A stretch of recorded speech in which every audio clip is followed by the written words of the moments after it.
Racing isn't easy, but experiencing it is. iRacing puts you in the driver's seat with the industry's leading sim racing game. Drive on laser scan replicas of the greatest racing circuits from around the world.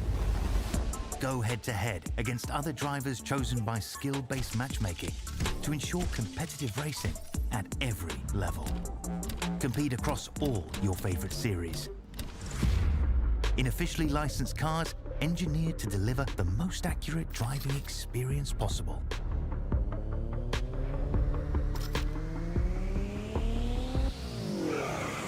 Join a race or host your own with players from across the globe. Race against the computer or in a league with friends. Feel the thrill behind the wheel. Visit iRacing.com.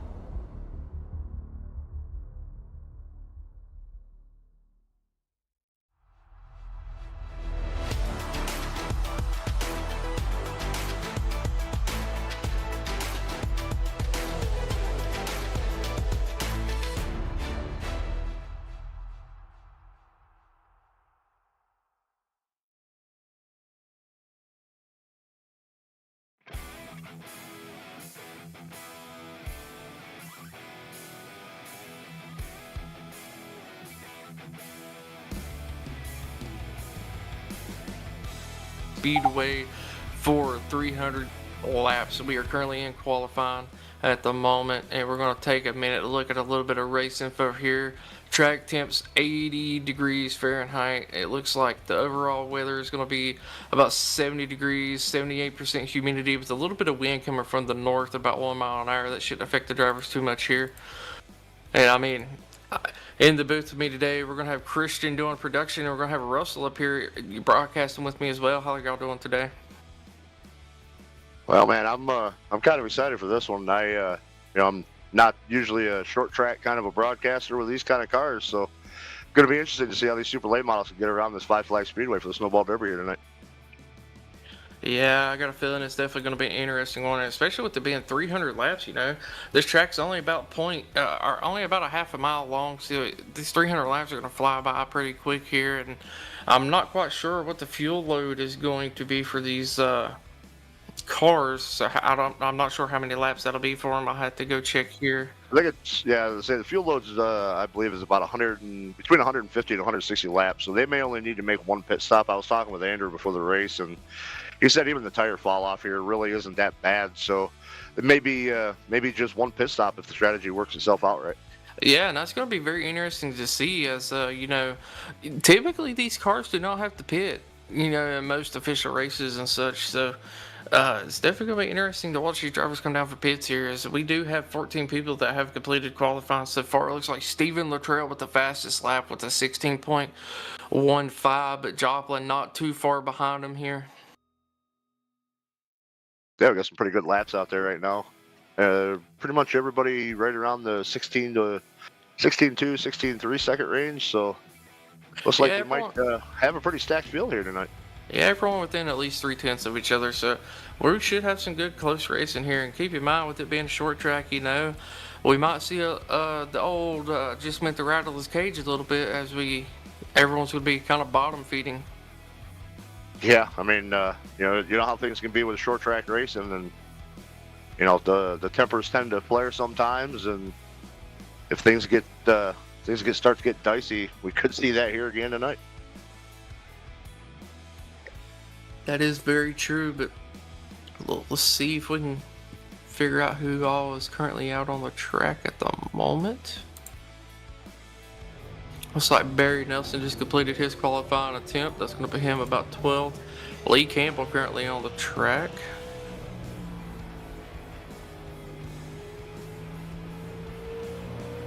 The one difference for qualifying with these guys, and I kind of like it, is you know they get 4 laps in qualifying here instead of just the normal 2 that we see on in any other kind of a night. So gives you a little bit of a chance to make something up if you get loose or something like that during any of your qualifying laps. Yeah, and I will say, in my experience with these cars, they typically run better after you get a little bit of heat in the tires after a few laps. So 4 laps is definitely going to give them the best chance here, as we see Lee Campbell going up to that 7th spot with the 16.28. Yeah, I came out here a little earlier and turned some laps. I've never driven this car. I've driven the late model stock version, but never the super late model version.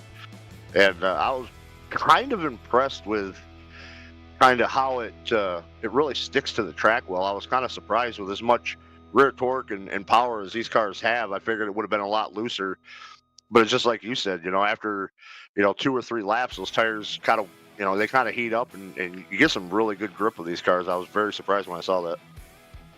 Yeah, but we are getting down to about a minute and a half left of qualifying, so I'm not sure how many more people will come out here and try to do a qualifying attempt. It looks like we have about 5 people yet to qualify. They could be opting to start in the back, as in most cases, I believe these drivers only get one fast repair for the race, so they might start in the back and just cruise and see how the race goes and plays out here. Yeah, it may not be too bad of a strategy. I mean, short track races, I'm sure they're going to see some bumping and banging, and always nice to have that fast repair in the bank in case you happen to need it come later on in this race.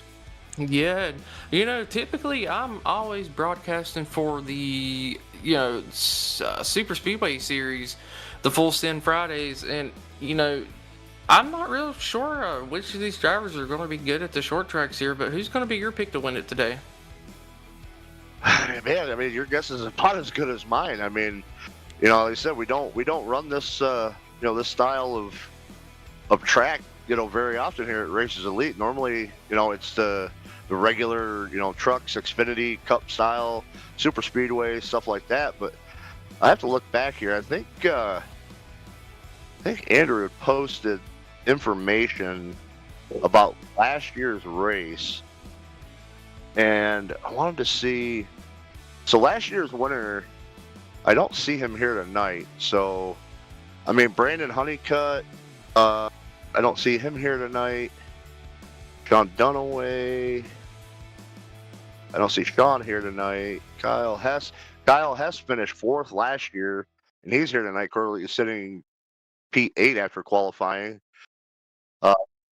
Jesse Fox is here. He finished 7th last year. So, I mean, a lot of guys that ran last year deciding not to run here this year. So, Yeah, I mean, really, it could be anybody's game. I mean, if I just had to pick somebody out of the pack, I'll go with that 55 of Truth Oak just for fun. fair enough. I think I'm going to go with Lee Campbell. That's not a bad pick either. Lee's been fairly strong, especially on short tracks. Lee shows a lot of speed, so may not be a bad pick there. Let's take a moment here to go over our starting grid lineup here. It looks like Stephen Luttrell is going to be taking the pole. We're going to have Richie Joplin in 2nd, Jeffrey Good Pastor in 3rd, Cliff Adams in 4th, Drew Coke in 5th, Mikey Allen in 6th, Lee Campbell in 7th, Kyle Hess is going to be 8th, Andrew Tess starting 9th, Brandon Torres is going to round out your top 10. We're going to have Aaron Roth in the 11th spot, Jesse Fox in 12th, Barry Nelson 13th, Dennis Kane in 14th, Cody Benelli in 15th, Jonathan Stidham in 16th, Matthew 17th, Corey is going to be 18th, Kinsley Smith bringing it home 19th, and 20th is going to be Timothy. 21st, rounding out your field is going to be Terry Fennell. Yeah, looking at the field here, I didn't even realize he was here, but the pole sitter Stephen Luttrell, I've been watching him in some of these other series, and he may be one to watch here because I've seen a lot of speed out of Steve on short tracks this season throughout Races Elite. So that might be one of the guys here to watch tonight. Is at 36 on the pole right now. Yes, sir. And I believe we do not have technically a designated restart zone for these short track type of races here. So it's going to be whenever the pace car pulls off, these drivers might just go ahead and send it. Yeah, it's going to be interesting to see how they play this out, whether it's, once the pace car exits the track or if they're going on green each and every restart. But looks like they're coming around here doing their pace laps, and we're going to get ready to get this 2025 Snowball Derby here underway. 300 laps at 5 flags. Steve Luttrell is going to bring them out of 4, and they're off. Here we go. Stephen Luttrell coming out to a decent lead there off that restart, but the 89 is going to be able to drop down to that inside line, and I got a feeling we're going to see a lot of people get single filed out as quickly as possible here, as the bottom lane is going to be the preferred line. But the top 2, as of right now, are pulling away from the rest of the field. You see the 55 Truth Hope and the 80 of Adams getting to his rear bumper, trying to get just a little bit of momentum to possibly give him a little bit of a bump. And we are currently on board with the 67 of Mike Allen. I was going to say, I was going to just feed off of what you just said, you know, about going single file. A lot of times, you know, these guys want to race it out, but this is a very long race, even for a short track. 300 laps is still, there's plenty of time to make up spots, especially as these tires start to wear and cars start to get a little bit tighter and stuff like that. So right now, it's kind of just settling into your own groove and starting to just log some laps. Yeah, that is a very fair point. You know, 300 laps, even though this is a short track, is still going to take quite a minute to get done here. And that is pending if we don't have any cautions that cause it to take longer. But it looks like the top 6 or so have pulled away from the rest of the field here. So we're starting to already see kind of a little bit of gaps forming between the field here.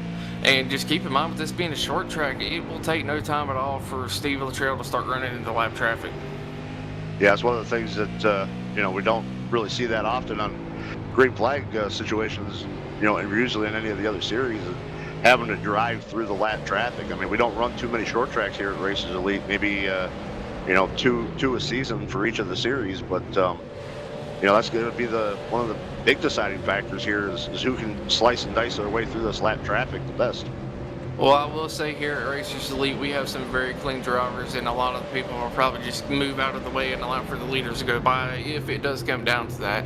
But everyone's definitely going to be pushing to try to get spots on these restarts whenever we do have them.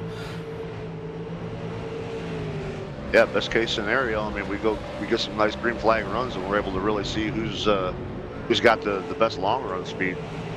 Yeah, that is true, but as of right now, it looks like Stephen Luttrell is just, you know, putting a little bit of a hurting on the field at the moment. But Hopland back there is definitely not giving up, as he is starting to reel him back in a little bit.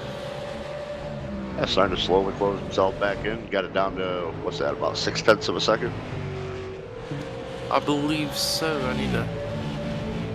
There we go. I had to fix that right quick. Sorry about that. Oh, man. And yeah, I mean, I was really not expecting the field to get this spread out this early, but they have proven me wrong here, which is going to be a good thing, actually, as it's going to allow for a lot of green flag laps, I have a feeling. Yeah, I mean, that's, you know, it's always nicer when you come to a short track like that, and guys, you know, kind of have that realization of, you know, this is a long race. Let's just kind of settle in. You know, go like we said earlier, kind of form up a single file line. I mean, the bottom line here is the dominant line. So, you know, just kind of settle in, get some laps under your belt, and then you know, as these drivers start to wear these cars in, then we can start seeing some battles for them. Yeah, if we can take a minute, I want to hop back here to the 69 machine, running a little bit different line than everybody else, which is allow Kinsley Smith to get to his inside, and possibly the 48 as well, as they are looking to get around him here. Yeah, just to kind of run on that middle of the upper line there, just leaving that bottom open, letting guys get in there. Yeah, it could be a strategy to maybe save a little bit of tire, or just maybe he got pushed up there and just has not had time to get back to the bottom, as we do see him going back to the bottom of 1 and 2 this time. It could very well be. Maybe just either got shoved up there, just a little bit of a misjudgment on the corner entry, kind of coasted him up high just a little bit and opened that bottom up for those guys to get by him. Yeah, and it looks like there's going to be another battle up in front of them, a little ways, between Cody and I believe that is the 95 of Brandon Torres, just be on his outside. So Cody doing a really good job on that inside line. 95 fighting very hard on that outside, but this is going to allow Kinsley Smith to get to the inside of the 95 and possibly look to get another position here.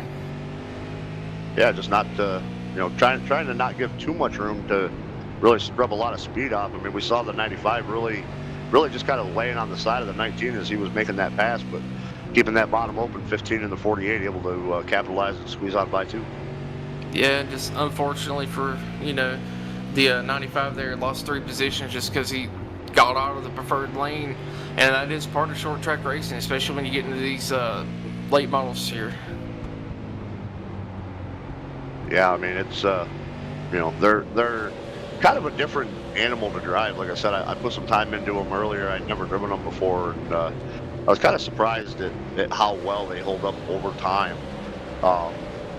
Yeah, I remember, when I first started in iRacing, I'd run the modifieds, and it was like once you jump from the SK to the Tour mod, man, those things were so much looser. And I was kind of expecting the same thing out of these late models, but really, once the tires wear in, there is a fair amount of grip with these cars. I was really surprised that you were able to power out of the corners as hard as you were able to once you got some tire wear in. Yeah, that is a very fair point, and I'm up here looking at Stephen Luttrell. I guess Oh, he's we see dropping the a 28 going around in the back there. Barry Nelson, See if we can get a look at what no happened caution here. yet. Still no caution. We got guys going by him here, just sitting there waiting. Still no caution. Really surprised they haven't thrown the caution with him kind of sitting about half car out onto the track there. Yeah, and as soon as he went to go pull out in front of the leaders here to get going back, it did throw a caution finally. Unfortunately, the 28 kind of got stuck in no man's land for a moment there, probably waiting for the caution so he could get going back straight and just gonna trap him a couple laps down possibly. Yeah, it doesn't look like he's got too much damage. He might be able to get that repaired without having to take his fast repair.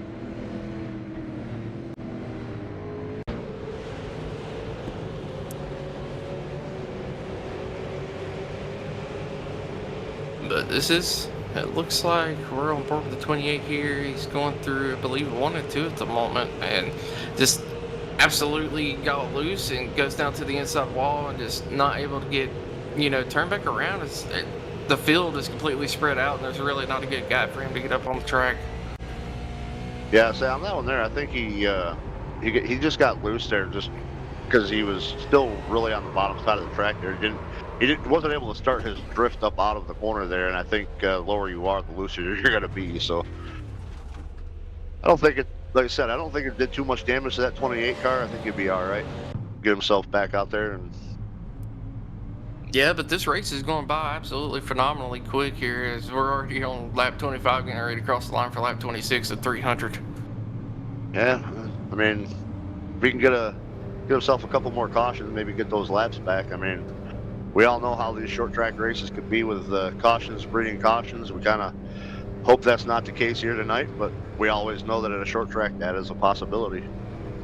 Yeah, that is a good point, but I got a feeling these fellas are probably going to get spread out again and be taking their time. It's like, we said earlier, you got quite a bit of laps here, so. Yeah, I wouldn't imagine these guys would start really fighting until, maybe, the final third of this race, post lap 200 maybe. Then we might see some guys starting to take a little bit more of a chance of trying to make passes and gain some positions. I figured a couple of people might come down to pits, but it looks like nobody's going to opt to do so. So Stephen Luttrell and Hopland going to be leading us back to the green again this time as the pace lights are off on the pace car. I'm just trying to look through the field here. It looks like right now, it looks like Kinsley Smith in the 15 back there in P11 is our biggest mover here so far tonight. It looks like he's up 8 positions since the start of the race. So yes, sir. We are back to green flag racing. Having himself a pretty good night so far. There was a wreck on the front stretch. And in that, Truth Hoke was able to get around Richie Joplin on that restart as well, as we did have a little bit of a crash on the front stretch. Take a moment and see what happened here.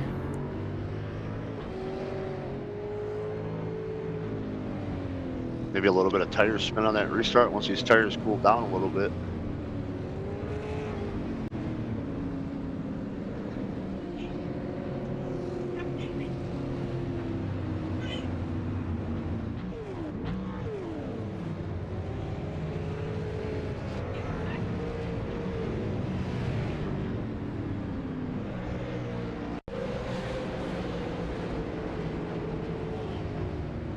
Give us a little moment here as we are working on getting the replay set up for everybody. It did start a little further than we thought.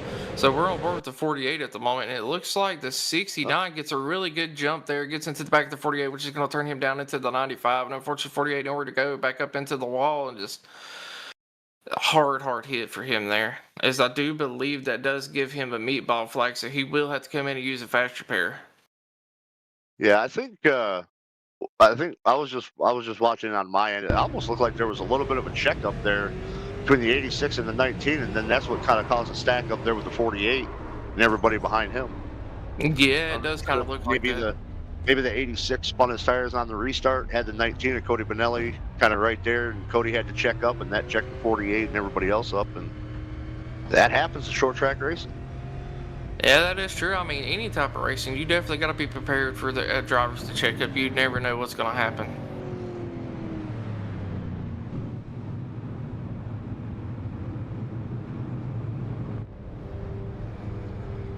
But hopefully these drivers will be able to get some good green flag racing back in here. As you know, as you said earlier, cautions breed cautions, and hopefully we can break out of this loop we're in currently.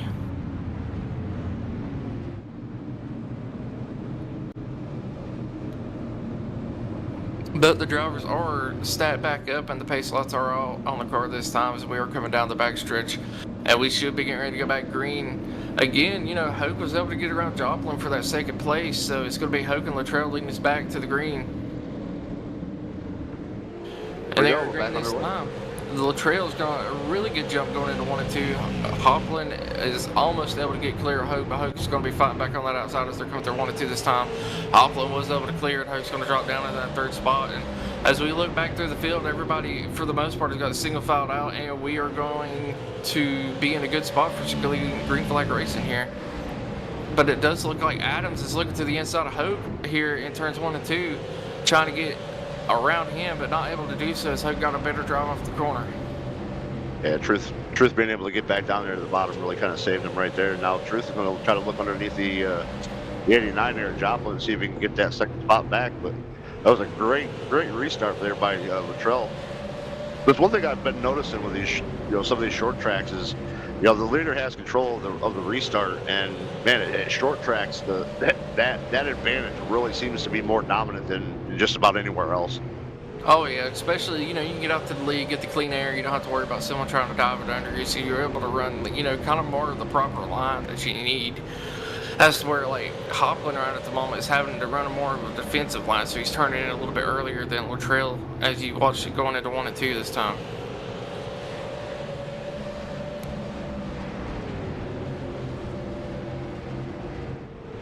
But for the most part, I mean, everybody's single file out. We do have one side-by-side battle back here, I believe, for about 10th back. I'm not quite sure.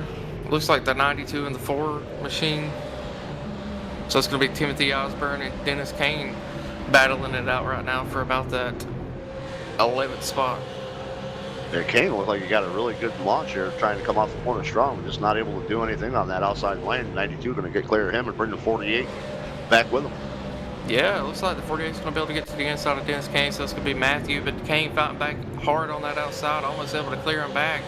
But the 48 just got the preferred line. It's going to allow him to possibly get around him here as we're going into 1 and 2 this time. And he is going to be clear of the 4, but the 4 is going to have a little bit better of a run. But the 48 just able to use that inside line to his advantage. That 48 caught up there in that last caution. Looks like he elected to go ahead and use that fast repair already, because that car looks brand spanking new, and he's starting to make some moves trying to get back to the front of this thing. We see Cody Benelli way up out of the line there, and the 6 car down on the bottom. Yes, this car opting to get towed back to pits, so we don't have a caution here.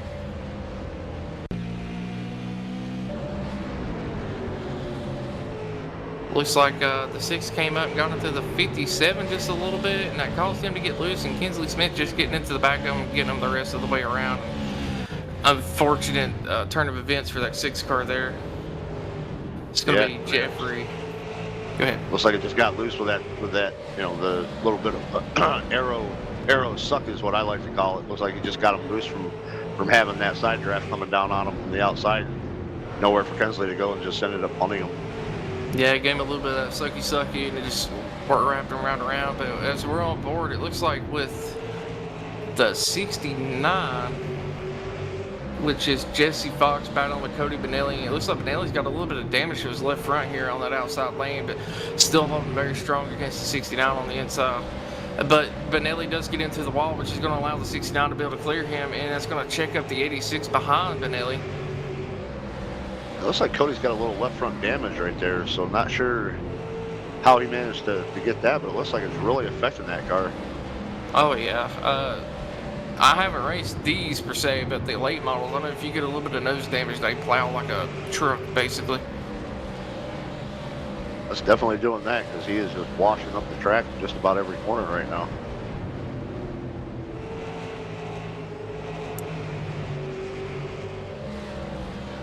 Yeah, as Cliff Adams was able to get around True Toke there for that third place spot, and we do have another caution out. 69, Jesse Fox, and the 86 is up on his lid. The 86 of Kyle Hess went for a ride, and give us one moment. We'll go back and look and see what happened here. So it looks like the 86 and the 19. Oh, the 69 gets loose in front of the 86. The 86 barely clips him, and it just flips him completely over, breaks his left front completely off, and just unfortunately, Kyle Hess had nowhere to go. As Cody Benelli actually ended up in the wall as well. The 6 does a good job to avoid the 86 as well. Man, that almost kind of reminded me of that. I think it was at Charlotte when Ross Chastain went up over the backside of Kyle Busch. He almost went over, except Kyle. I said unless Kyle Hess right there got all the way over. Yeah, I mean, he did a really good job. I mean, I think the 69 got loose ahead of him. He did a really good job of trying to get on, down toward the apron to get out of the way. And just unfortunately, 69 just barely clipped him, as it did look like the 69 had a little bit of help going around there, as he did get, hit in the rear of his car. And it looked like Barry Nelson maybe just a little bit of a better run on the exit right there. Just kind of stuffed that nose up under the backside of that 69 car, got him loose. Neither one of them able to hold on to it. 86 just nowhere to go. Yeah, it's just typical short track racing, man. It's hard to pass on the outside. So if you get a chance, you just got to do a bumper run. And sometimes it's just the result. The cars end up getting a little too loose. You hit them a little too hard. Well, especially in these cars with the, that body doesn't sit as low to the ground on the rear side as most, most cars that we see in NASCAR or anything like that. So you get that short pointy nose up under that, the body there in front of you. I mean, you can't really bump as well in these cars as what you can in say, a truck or Xfinity or Cup car. Yeah, I just want to take a moment to shout out our race control. They do a wonderful job every week, and they got to make some tough calls sometimes. People might not like it, but what they say goes, and they definitely look at every point of view and try to get the job done correctly. Yeah, absolutely. But we are lined up to go back green this time. I'll let you call it, buddy. Yeah, they're in the zone. It looks like there is that zone there. Luttrell taking that shot off here. He's going to get that good jump again, lead him down into turn number 1.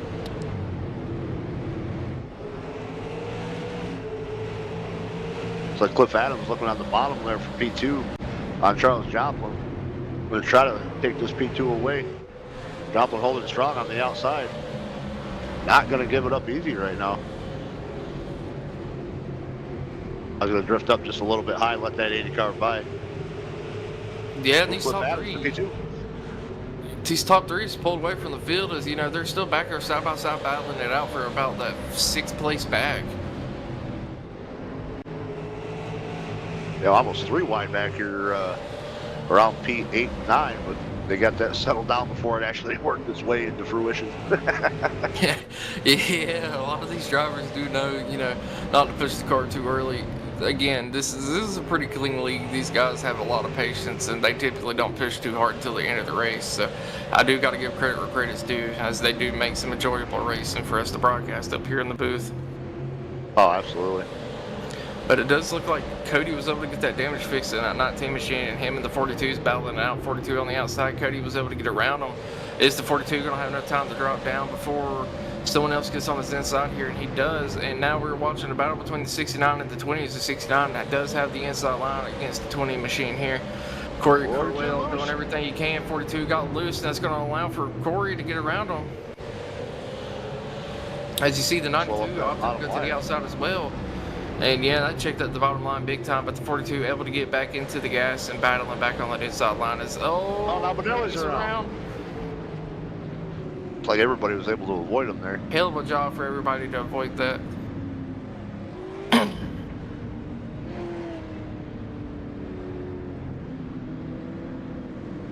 Cody Benelli went around it. I'm listening to some of the radio comms. It seems like he might have gotten to the marbles just a little bit on the apron, and it just got him loose.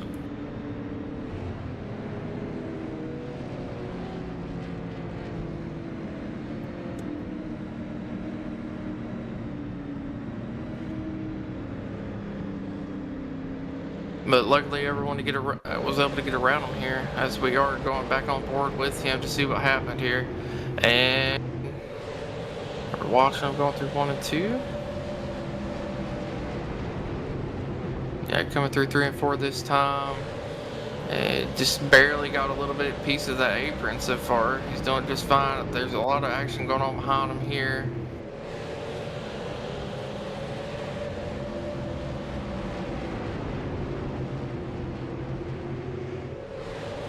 Yeah, he just got on the apron a little bit and it unsettled the rear of the car and just looped him right around. Everyone did a really good job to get around him there, and just no harm, no foul for the most part here.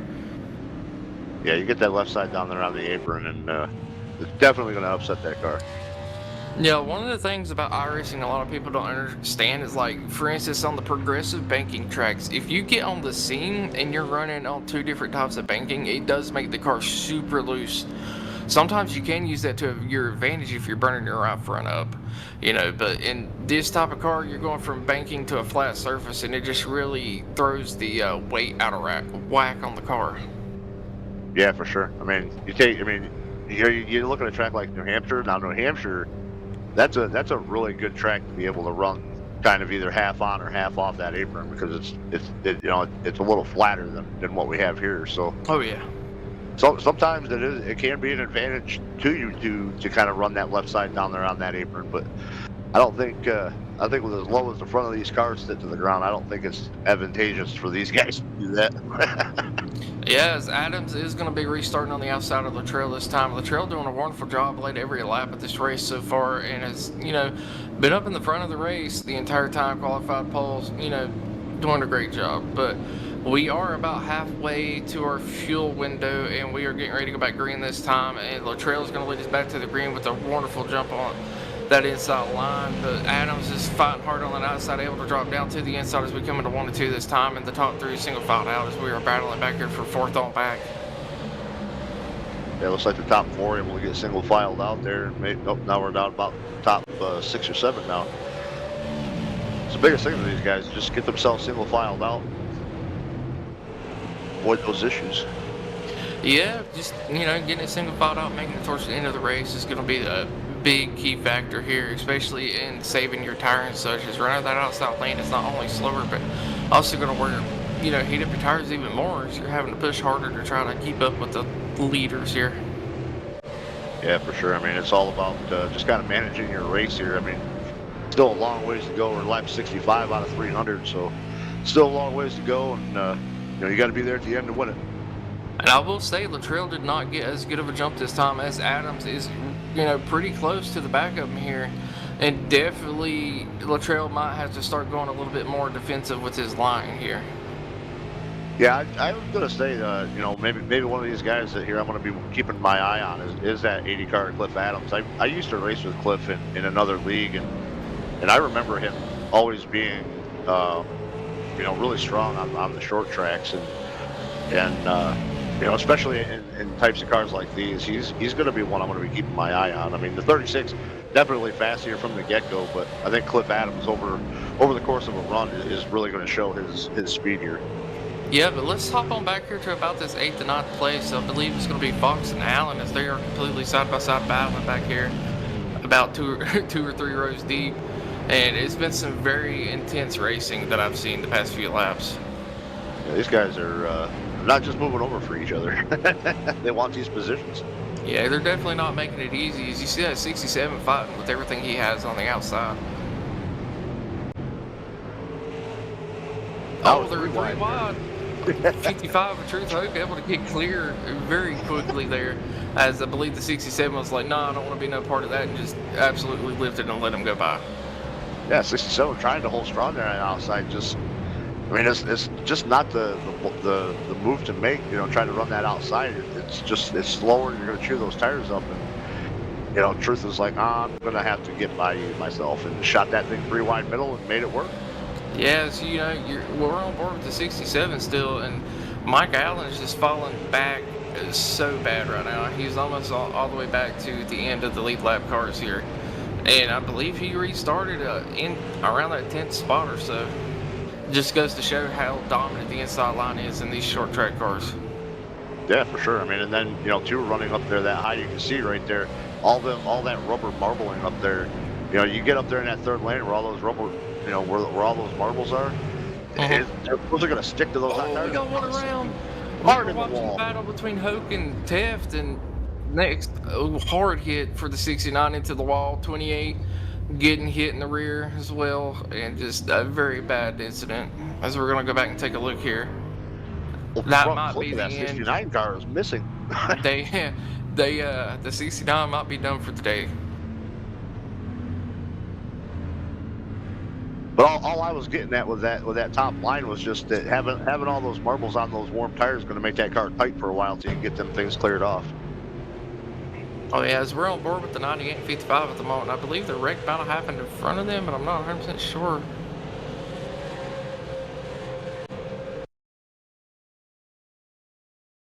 You can see the smoke there. The 69, about 3 cars in front.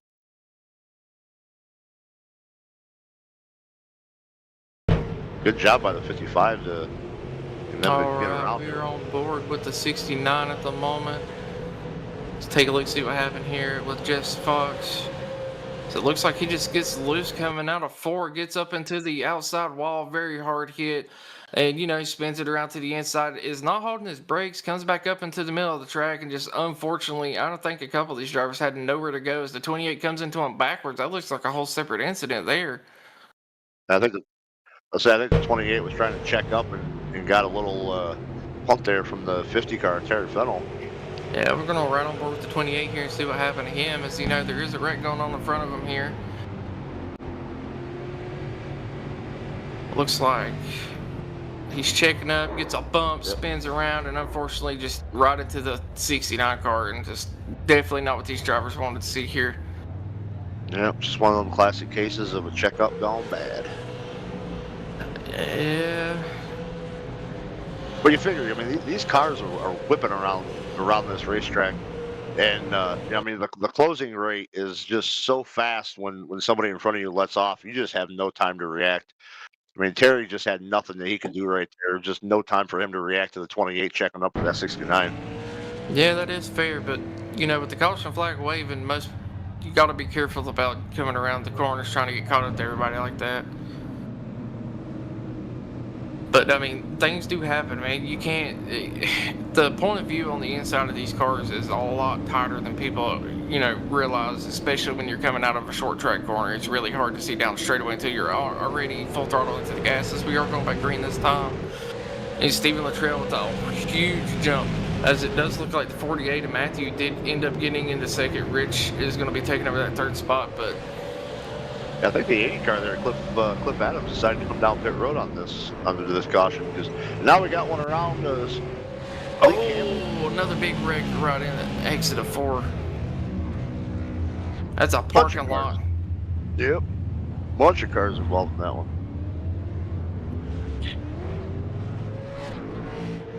I was just saying that the 80 car, I think he came down pit road on that last caution, found himself in the back of the pack, and now finds himself involved in that. Yeah, I think he's going to be making another trip down pit road again this time, unfortunately. Got a lot of damage, so he'll be with using that Adams here. See if we can get a good look at what happened as he goes into the corner. Almost got into the back of the 4, but no problem there. And the wreck happened right in front of him and just no time to check up.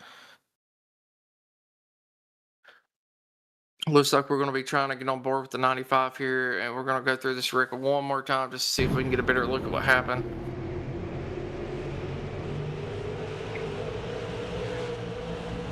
55 up there on the outside, 98 in front.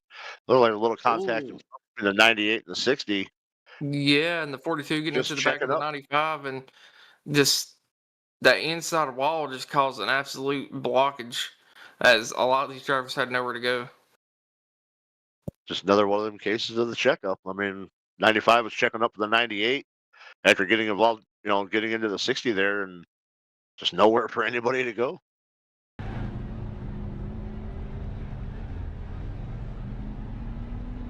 Yeah, and I do believe the 69 of Jess Fox is going to be completely out of the race, loaded up on the hauler, as he has still not been able to get that damage fixed.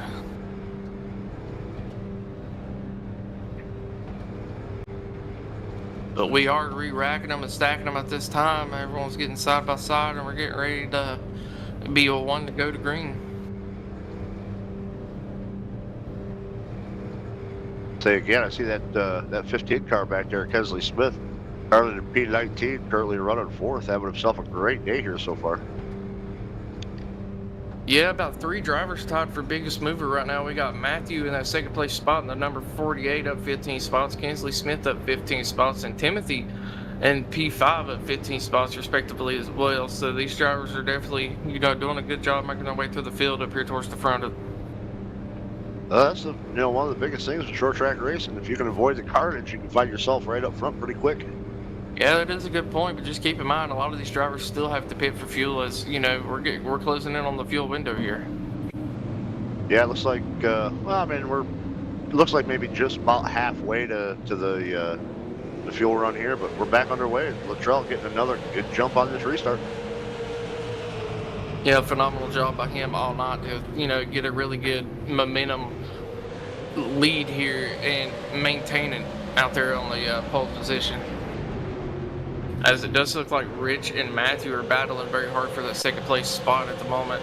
I mean, they're still side by side, as most of the time they've been able to get single filed out for the most part, but we've still got a battle going on for this top 6, I believe. Now watching some guys back here in the back, they're still running side by side. We almost had a couple of 3 wide actions going on back there too, but looks like they got that settled out before it all happened too. I'm not sure who that was, but someone had a little bit of an issue down the front stretch. I believe it was Timothy Osborne, as he was loose and all over the place. Made a little bit of contact with the wall right there, as I believe him and Truth Hoke are battling it out for this 5th place spot at the moment. Truth Hoke is going to be able to clear him. Timothy fighting back on that outside. That was to say, Osborne needs to get down to the bottom before he loses too many more spots. Oh, we got one around on the back stretch. Looks like Mike Allen crashed. Gonna keep it going. Looks like we're just gonna stay green.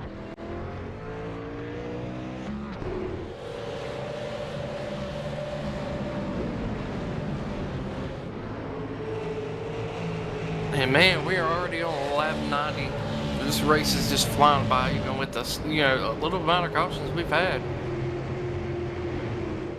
Yeah, the caution laps really aren't are taking up as much time. I'm not sure if they're maybe shortening the amount of caution laps that these guys have to run, but it seems like once we have a caution, we get back to green flag racing here pretty quick. So, well, I mean, I believe cautions. I believe cautions only take about 3 laps, if I remember correctly. So, being on the short track, it doesn't take too much time. But on the flip side of that, it does not give people a lot of time to get some damage fixed on their vehicles either. Yeah, absolutely not. But Luttrell doing a wonderful job. Oh, go ahead. I was just gonna say, I thought we were gonna have some problems with the 15 there. I was watching him and looked like he got those left sides down onto the apron of the exit 4 like he did right there. I thought he was about ready to go around that last time around. Yeah, and the 55 is all over him at the moment. Look at him actually starting to work through the inside of the 15 at the moment. So Truth Hoke trying to get around Kinsley Smith here, but not able to do so. And man, Luttrell's already put a second gap on second place here. He is doing absolutely phenomenal up here in the lead. Yeah, Luttrell having a really solid run here, closing in on a third of the way through this race. He's been the dominant car here so far tonight.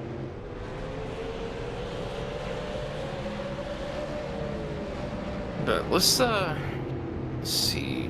Let me look through the field here a little bit. Looks like we got a good battle going on for about this 7th spot, 8th spot around in there. As the 92 is on the inside of the 80 of Cliff Adams. And Adams able to get around him on the outside. Wow, them fresh tires are definitely putting in some work for that 80 machine of Cliff Adams at the moment. Yeah, absolutely. I mean, I was just going to say, it's one of the things that, with those fresh tires, you're going to have grip in places that really wouldn't work for you before. So looking like he's able to make that outside line work if he absolutely has to with those fresh tires. Oh yeah, and just as he went around Andrew Teff there, did you see him starting to get loose off the corner? He's pushing that thing with every little ounce of energy he can. Absolutely. Oh, it looks like Kinsley Smith got loose on the front stretch. Woo. Had that thing almost 90 degrees to the left. Great save by him. Yeah, hell of a job to save that there, as I thought he was absolutely going around. But that is going to allow for the 55 to look to the outside again. Truth Hope trying everything he can to get on Kinsley Smith. And even when Kinsley Smith didn't lose, he is fighting back very hard on the inside line. But this has allowed for the 80 of Cliff Adams, who is on fresher tires, to get caught up to the back of both of them here. And he's going to be looking. He's definitely going to be looking. Oh, go ahead. No, I was just going to say, with those fresh tires after being caught up in that last wreck, he's worked his way all the way up here and fighting this thing. He's hoping Kinsley hurries up and gets around this 55 so he can get around Kinsley. Yeah, I got a feeling if these two don't settle it out before too long, he's going to be finding a way to get around both of them at the same time. As you know, he wants to put these fresh tires to good use. Absolutely. We're just now past 1/3 of the way, just past lap 100, so 200 here to go.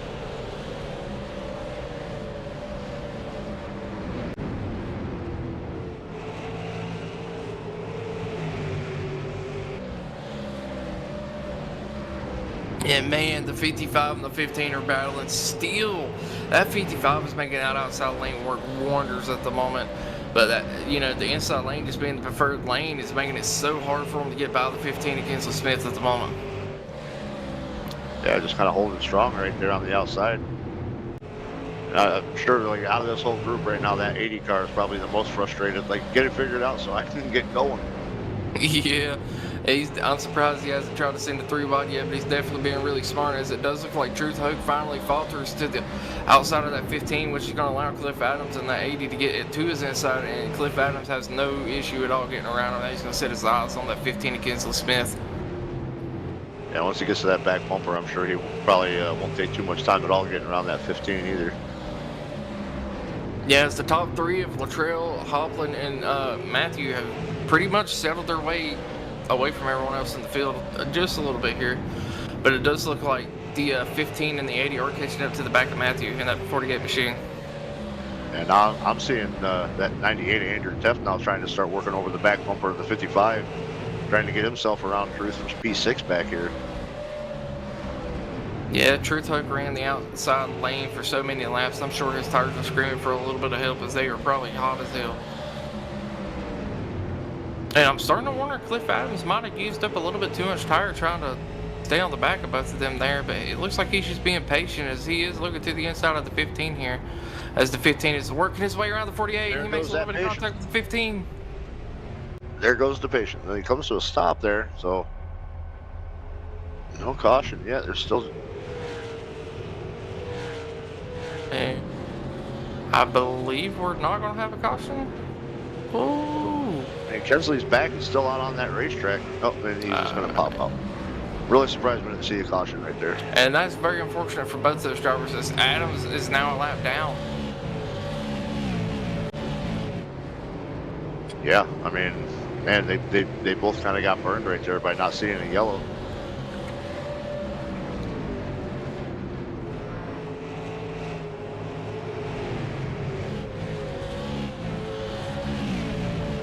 Oh, but we do have another battle. Out of the 55 there. Yeah, I was going to say, Teff able to get around Hoke, and it looks like the 92 of Timothy looking to get to the inside of Hoke as well, but Hoke is going to close the door very quickly, so he's not able to do so. And man, how are you feeling about this racing so far? Man, it's been action-packed for quite a bit of it. I mean, we've had some single file driving, but man, some of these guys getting loose, I'm seeing, makes it fun to watch, and we got a caution. Someone hard into the pit wall, I think. To the 50, Terry Fennell involved. Is that the 67? Mikey Allen involved too? I see him kind of cut himself down pit road right there. I don't know, but we will take a look here and see what happened, as it looks like... Can't quite tell who's in that car, so I can't see the number on it, but the 50 is coming up behind somebody here. Oh, whoa. Someone was around in the pits and the 50 clipped him. Yeah, I was gonna say, I think maybe the 67. I think I saw the 67 kind of do something and kind of worked himself onto pit road there. Not quite sure what happened, but yeah, just unfortunate for the 50. Just definitely not expecting there to be a car there. Yeah, I was saying he went around really quick. Oh, looks like tried to come pit road, went wide. Man, what a hit for that 67. Unfortunately, it did net code the 50. But the 67 just ate every bit of the pit barrels there. But why was he trying to cut it in from so high to go into the pits? Or am I? No, he just got loose, I think. I No? would say, did he? He tried to pull it down the pits. Yeah, it's kind of. How did he not get more damage than that? He absolutely ate every bit of that pit wall. Oh, absolutely, that thing should have ended the motor. Like, almost full speed right into the pit wall here. Just bam. That thing should have popped the motor, but man, got lucky somehow. Just unfortunate luck for the 50 there, you know? I mean, absolutely nowhere to go.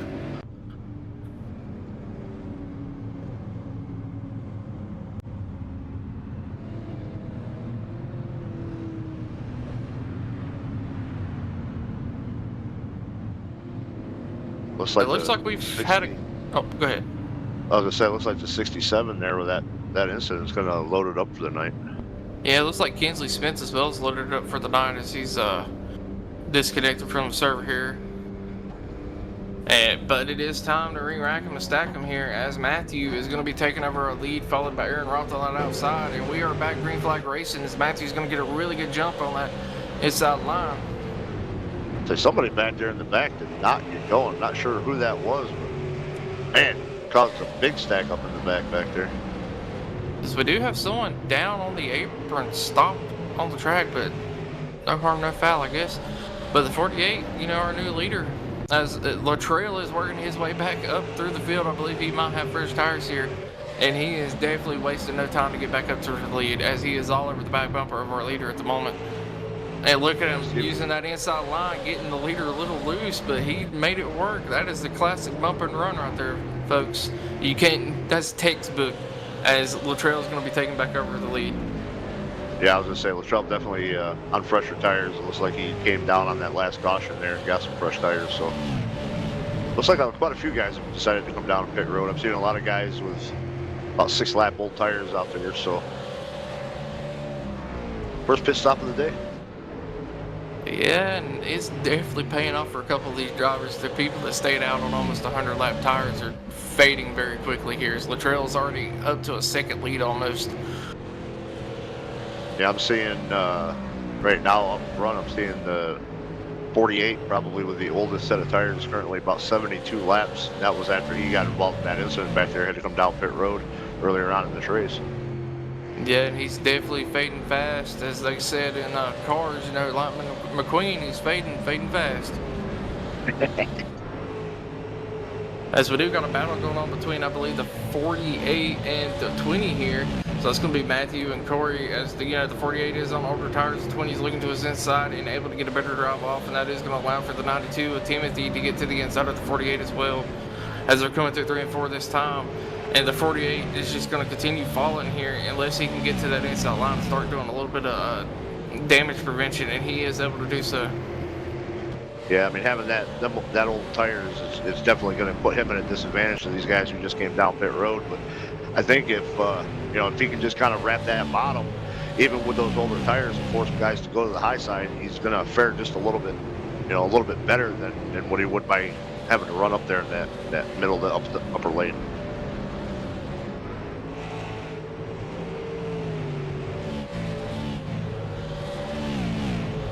Yeah, it looks like we got a little bit of a battle going on behind them, as I think the 48 is still struggling on them old tires. Yeah, it's going to allow for the 57, and I believe that is the 19 to get around them as well. Here comes True Token, that 55 machine, trying to get around them.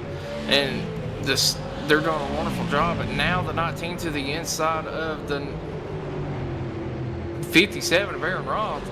And that's going to allow the door to open up for True Token to get to the inside of Roth here and possibly look for a pass, as the 48 was able to get back down to the inside and going to try to get back around Aaron Roth himself, but he is super loose as they're coming out of 4, not able to get the throttle down as well as these other drivers.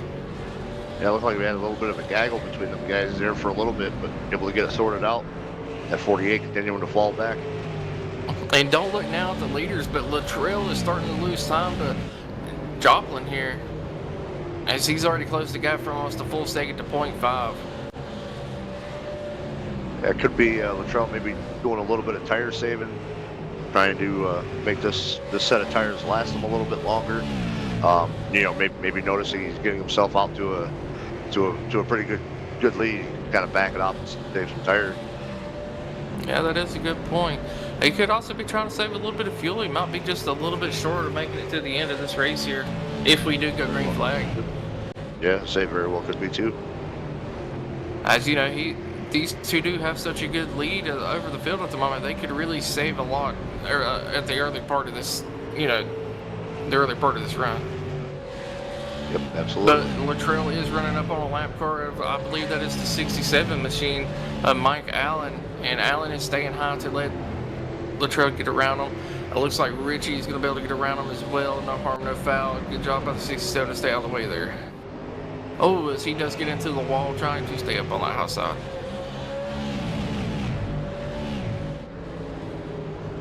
It looks like we are on board with the 48 machine still, and we're watching him as he's just fading back still, but it looks like Andrew Tess was able to get around him as well, so that is going to put the 48 in the 10th spot at the moment, and he's probably praying for another caution. Yeah, he's going to need one.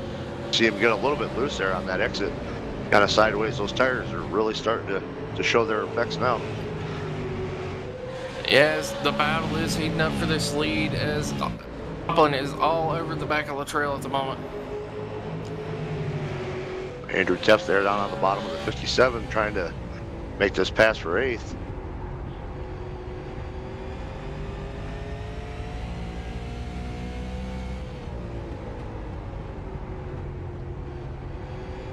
As well as Luttrell's been running all day, either the track has changed up on him a little bit, or Rich has learned how to run the track a little better, or he is saving. That is going to be our 3 options here. Yeah, I mean, track temp I think is up maybe a couple of degrees from when we started the race, so not sure how much a couple of degrees is going to really affect the track conditions right now. We see the 92 get dangerously close to the inside wall here just a second ago, able to keep that thing off the wall, but yeah, so far, I mean, Luttrell's still showing the way, but Joplin looking to try to make something happen with it. Yeah, it looks like Luttrell's picked up the pace again a little bit as he is starting to pull away from Richie at the moment, but let's go back towards the middle of the field here and look at a couple more battles going on as we're watching the 20 car Corey Crowell at the moment.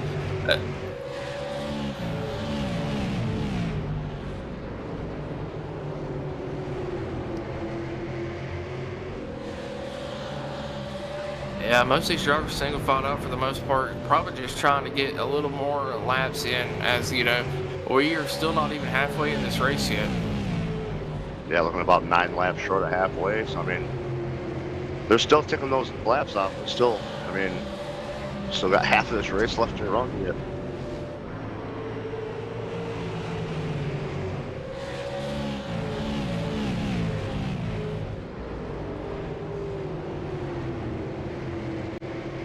Yeah, and we only got about 12 cars on the lead lap at the moment, as this is going to be, this is a pretty solid green flag run here at the moment. Everyone's spread out for the most part. I got a feeling we're going to start seeing a few more people go a lap down here. Yeah, it wouldn't surprise me. Corey finally able to get to the inside of the 55 of Truth Hoke here, and it looks like he is going to be able to clear the 55, so the 55 is going to drop back down to get behind him, and that's going to put Corey up in that number 5 spot. Corey having a pretty good comeback right there in that 20 car. Got caught up in that incident there, or a couple of incidents actually, I think, so far tonight. So pretty good rebound out of him for so far. Yeah, that is a very good point. Now he's going to have his eyes set on Cody in that number 4 spot and trying to make up a little bit of ground on him, as Cody is looking to battle with the 92 of Timothy at the moment. So I've been keeping a check on our leaders as well, and Rich has caught back up to Steven a little bit, but not quite there close enough to make the pass yet. Yeah, like I said, it could just be Steven, just kind of managing this gap, keeping himself out front while not burning his stuff up too much. Well, we have a car in the wall as the leaders are going around them. What was that, the 6 machine, I believe? Luckily able to keep it out of their way, but that would look like pretty decent contact there.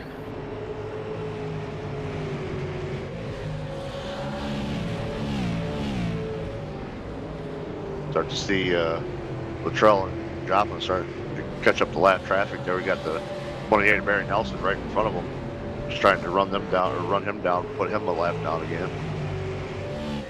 I believe Nelson's already 4 laps down, so that's going to pick him about 5 laps down.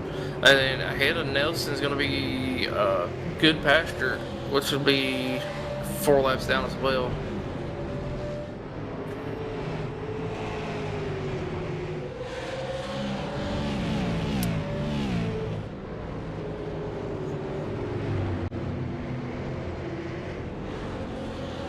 Oh, in the 28. Oh, Rex, the leader of the trail, getting into the back of the 28 there as the 28 was trying to run the bottom line, and unfortunately, the trail just nowhere to go. Now, when you're down that many laps, you want him to get up out of the way of the leader. Yeah, that is true. Tough luck from Stephen Luttrell right there. Definitely not what he wanted to see after such a dominating performance today. Absolutely not. But we have, crossed that halfway point in the race, and a couple of these drivers are going to be coming down to get some tires and fuel here. Yeah, anybody coming down right now should be good to the finish, lap-wise on fuel. It's just going to be the point of the tire wear is all. But from here as on long as out, our calculations are correct. But how about we go to commercial break for a moment here?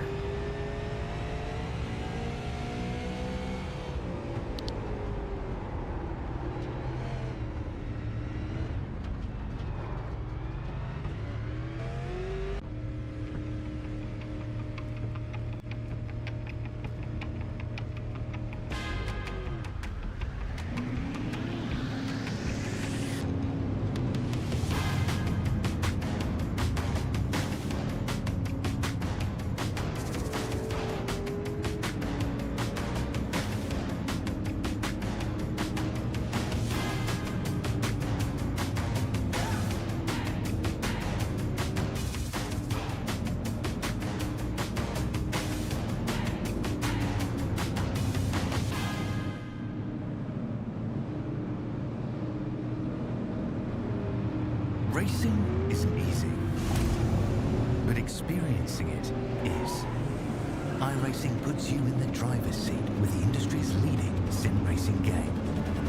Drive on laser scan replicas of the greatest racing circuits from around the world. Go head to head against other drivers chosen by skill-based matchmaking to ensure competitive racing at every level. Compete across all your favorite series.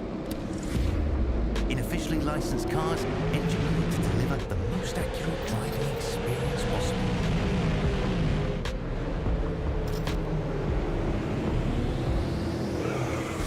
Join a race or host your own with players from across the globe. Race against the computer or in a league with friends. Feel the thrill behind the wheel. Visit iRacing.com.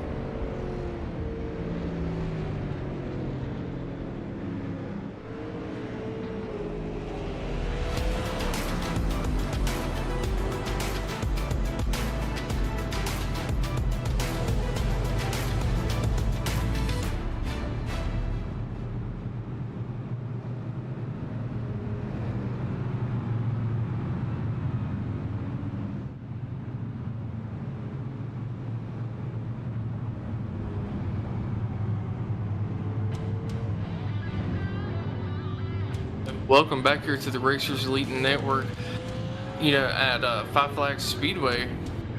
And I believe we are under caution again. I think go ahead. So I think on that restart, I think we had a little bit of contact between a couple of guys. I think it was the 60, maybe Lee Campbell having some issues on the restart here. Getting a little bit of a bump, I think, from the 89 Joplin and sent him around.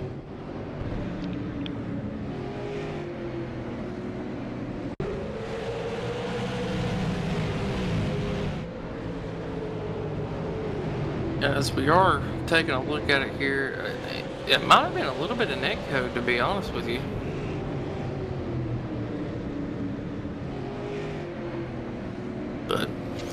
we are getting ready to start, re-racking and stacking them. It looks like Cody going up to that number 1 spot is going to be True Toke on the outside.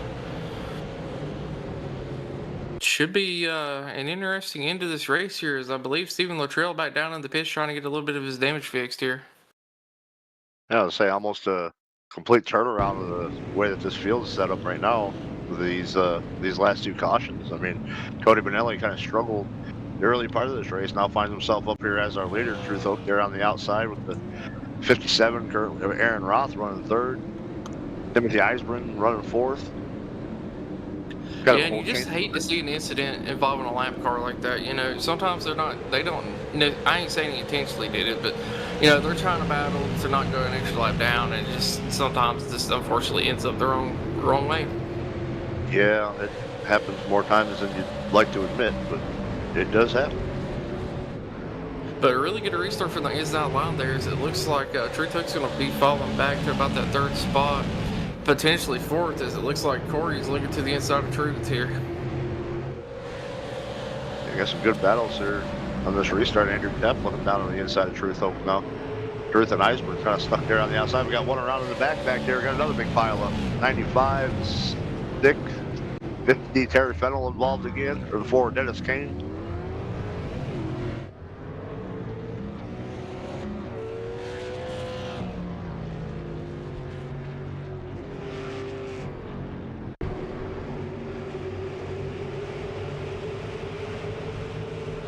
Right, let's take a look at what happened here. It looks like the 26 or 28 just didn't get a good turn into the corner. 95 tried to come down and squeeze them down a little bit, and just unfortunately gets the 95 loose. The 4 and the 50 had absolutely nowhere to go. And then the 6 gets a little bit of it as well, so 95 just starts going and drives into the 6.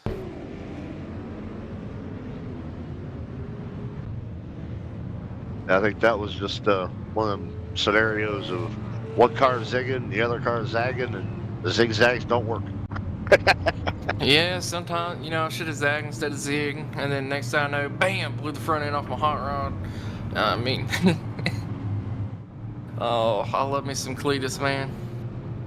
Man, he's the best, man. He's brought so much like spark and positivity to the sport of NASCAR. Yeah, and for all the people that says that man can't drive, not only can he drag race, he can drift, he can oval race, he can race boats. I've seen him on motorcycles, side by sides. The man is just an all-around good driver. I will drive with him anytime. Absolutely. I watch his channel on YouTube all the time. It's one of my things. I would love to get down there to Bradenton, down to the Freedom Factory, and go down there for one of the races that he puts on, man. That was just like so much fun.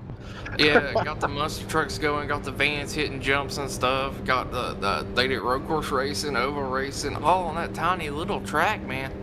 Yeah.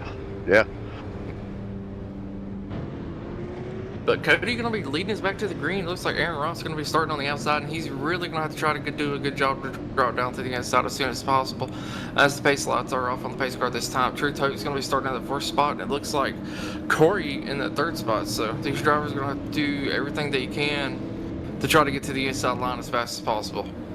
But here we are coming to the restart zone, and Cody's going to be leading us to the green. 57 getting actually a really good restart on the outside line. He has plenty of opportunity to drop down to the inside a few bumps, but unfortunately for Hote, he is kind of stuck in no man's land.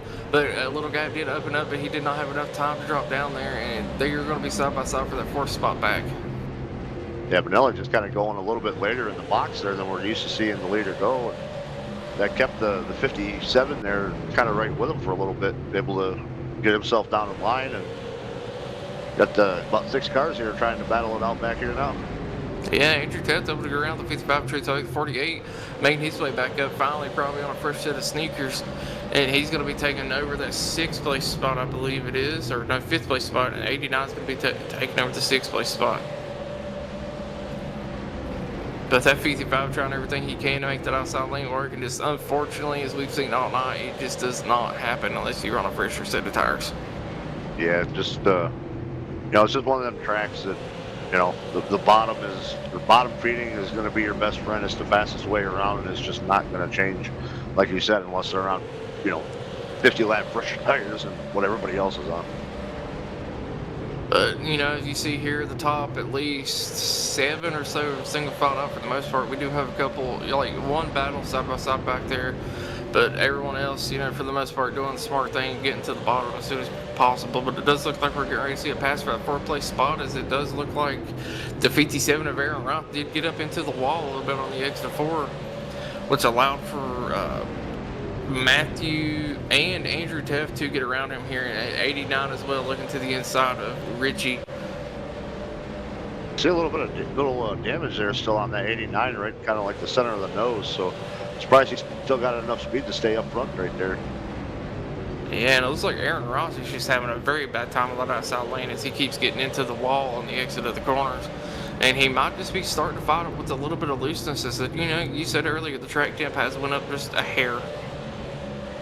Yeah, and actually, just since I've said that, it's actually now starting to drop in temperature. I think we're down about 2 degrees now from where we started. So track temp just kind of going all over the place with this cloud cover and time of day change.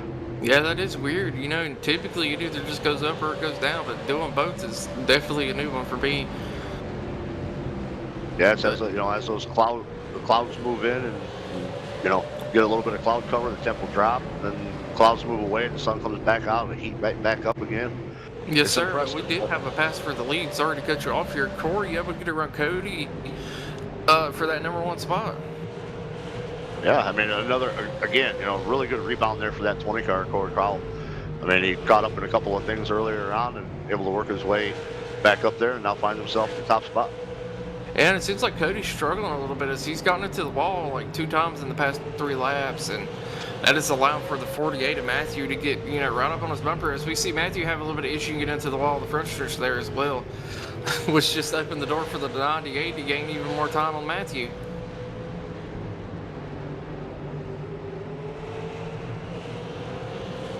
And we still got a very long ways to go, at least 22 laps or 123 laps around in there. Yeah, still plenty of time for somebody to make something happen here. Man, this has been an interesting race to call, as I've never really raced or seen these cars race before, especially in a league setting.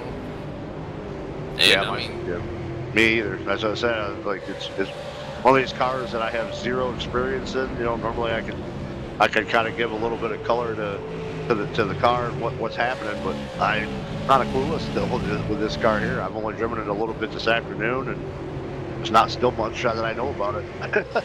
yeah, and let's can we ride on board with Matthew real quick? It's like, watch him coming off the corners, man. He is giving it a lot of gas as he's kicking sideways in a couple of these corners. Hopefully he'll do it again here, but I know Tiff got up towards his rear bumper and he started putting the throttle down as we're starting to see Cody's fall off and Matthew getting really close to his rear bumper here.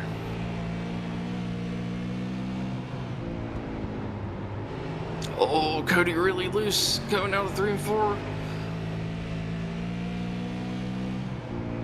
Looks like he kind of missed the entry there to turn 1, kind of shot himself up high. I thought maybe he was going to open the door for the 98. 98 not able to put the nose in there yet.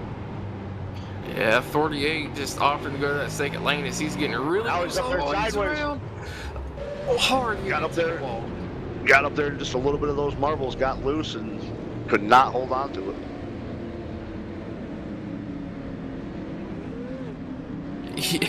I figured it was coming as he was really fighting with the throttle on the exit of the corners. And that was a good onboard view for the viewers to be able to see there, as we are going to go back and take another look at it here. Just absolutely trying to get down on the throttle and just kicks it around as he's up there in the marbles and hard hit into the wall. That's going to be one of the things that, you know, we're going to kind of have to watch with this middle lane. You know, so many guys still trying to make that middle lane work, and the more that there's cars in that lane, all that rubber is going to kind of start working its way down the track, and we're going to start seeing more and more marbles even in that middle lane, which is going to really upset these cars. Yeah, that is very true, but all in all, it does not look like Matthew got a lot of damage on his hot rod there. You know, a couple of these wrecks we've seen and people just absolutely getting damaged, but that hard hit to the wall does not look like it even affected his car at all. Yeah, I mean, maybe a little bit of rear damage, which, I mean, may make it a little bit looser, but all in all, yeah, it doesn't look too awful bad. Yeah, and it looks like almost the entire field came down to get a set of tires. Well, not the entire field, but at least I'd say sixth back, seventh back came down and got a fresh set of tires here. Probably not a bad idea. I mean, currently the leader, well, I'm seeing the top 4, about 34 laps on these tires. So, yeah, I mean, if you're back there around P5, P6, maybe not a bad idea to get some fresh tires. Might be able to drive your way by these guys. Yeah, and Brandon Torres in that 95 machine stayed out, I believe, to try to, or took a wave around or something. He might have took a wave around, as it does look like he's dropping to the back of the field here, but he has a lot of damage to the front of his car at the moment.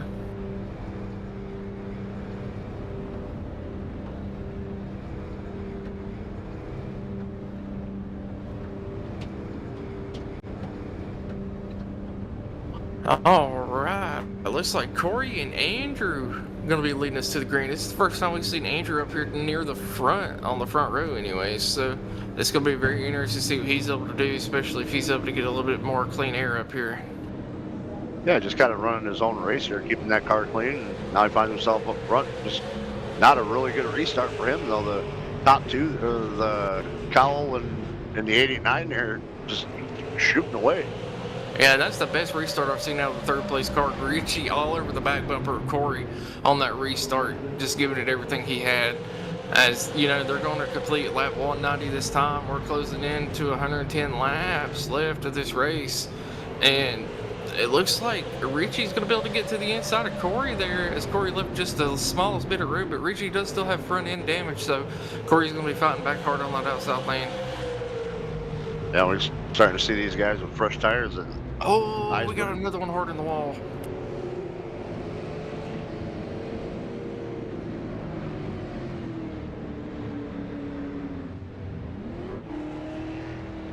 They jumped back to the pits, whoever it was. Oh.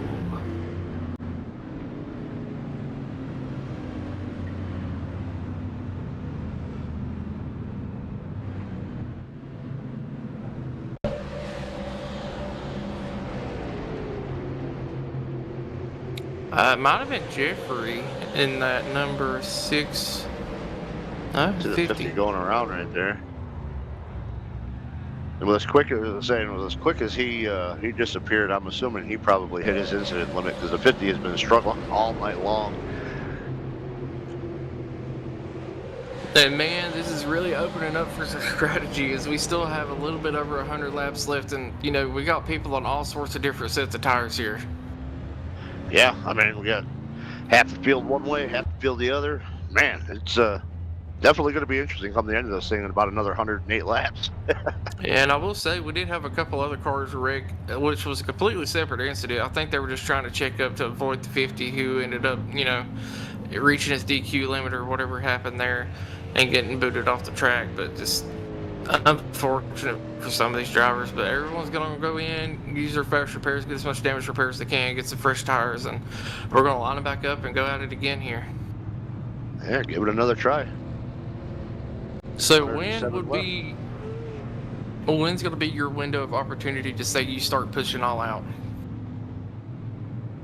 Oh man, I mean, with the way that this race has been going so far, it would be really hard to try to even make that decision.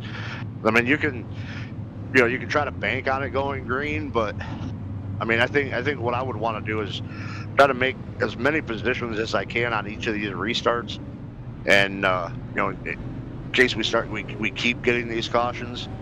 But if we end up getting a long green flag run, I mean, closing in on 100 to go, I would probably say around the 75, stick to the 75 lap to go range is when I would try to start really maybe putting a little bit of extra gas to this thing. Fair enough. I will say, if I come into pit at this point, I'm probably not pitting again the rest of the race unless I have to get some damage fixed just to keep the track position, as it is so hard to pass here. Yeah, I mean, we've seen some guys, run 75 laps to a set of tires. I mean, we got 106 here. We're back 100 green. 106 left to go here. I mean, you could probably stretch it to the end on those set of tires, but depending on what the cautions look like for the rest of this thing, may not be a bad idea. Maybe with about 50 to 75 to go, maybe take that last set of tires and make sure you got some good ones to get you to the end of it. Yeah, that is a good point. Aaron Roth had a really good run on that outside line, but just absolutely ate the wall and cost him a lot of momentum. So it's going to allow for, I believe, the 50 or the 92 of Timothy to get around him here as they are battling side by side for that third place spot. I think Timothy's got probably one of the fresher set of tires up front there. So see what he's able to do with it. Yeah, I did hear over the radio Timothy told Aaron he had it and let off a little bit to let him get ahead of him here. So he might just be trying to save his fresh set of tires and not push too hard too early in this run here. Yeah, maybe trying to make this set last to the end. But so far, Corey Crowell leading us, leading the race since the restart, and it looks like Aaron Roth had another issue there, and it's in a really high up on the track, so Timothy is going to be able to get around him this time, and that's also going to allow for Cody Benelli to get to the inside of the 57 of Aaron Roth here. Yeah, definitely want to take advantage of any kind of a position that you have to gain a position or two. 19 able to follow that 92 underneath 57 and pick himself up another spot, working himself closer back to the front of this field. Yeah, it's always a good day whenever you're able to stay on the bottom lane and someone just drifts up, because you're not really having to push any harder and wearing your tires out anymore to get around them. Yeah, absolutely. The speed differential between those two lanes is so vastly different. With obviously the 57 it looked like maybe the 57 tried to check up with the 19, who was kind of down on the apron and just lost it. Yeah, I'm hearing over the radio. He is apologizing, saying someone checked up in front of him. Yeah, it looks like the 19 got on the apron again, had to check up, and just unfortunately the 5780 nowhere to go, man. Oh, so that closing rate is so quick with these cars that just nothing you could have done. But that is going to be our 13th caution of the day. As we are, still watching this wreck here, we're on board with Aaron Roth, and just, dang, he did a really good job keeping it out the wall there. Just unfortunately, he used the 80 to do so. Not that he had much of a choice in the matter, but Cliff Adams, doing really good early in this race, and just unfortunately not being able to work his way back through the field. He keeps getting caught up in some things, but it looks like we're having a little bit of issues with Aaron Roth getting down into the pits. It looked like he hit the pit tire. Yeah, I think he had a little bit more damage than what he thought. Had a hard time trying to turn down onto pit road there. Yeah, his steering's definitely messed up as we're watching him here. We're on board with him. He's going really wide to try to get down there and just not able to turn. Yeah, his front right wheel's just completely, or maybe his front lift, it's just not turning at all. Maybe that shot from the 80 there hurt that car more than what we thought it was going to do. Thought maybe he was going to get away with a little bit of, or not having that much damage, but it's more than what we thought. It's crazy, that didn't look like that bad of a wreck, and then earlier we have someone completely just obliterate the wall, and their car's completely fine other than a little bit of right rear damage. Yeah, it's kind of awkward how that stuff works, man. Yeah, it's all racing for you. Sometimes, you get lucky, sometimes you don't. Yeah, for me, most of the time, it's don't. But, Corey's going to be leading us back to the green here, and Timothy on the outside in that P2 spot. Cody Benelli's going to be P3 with True Truck and P4. And sorry, I'm having a little bit of stuttering issues. Can't talk today, apparently. Holy.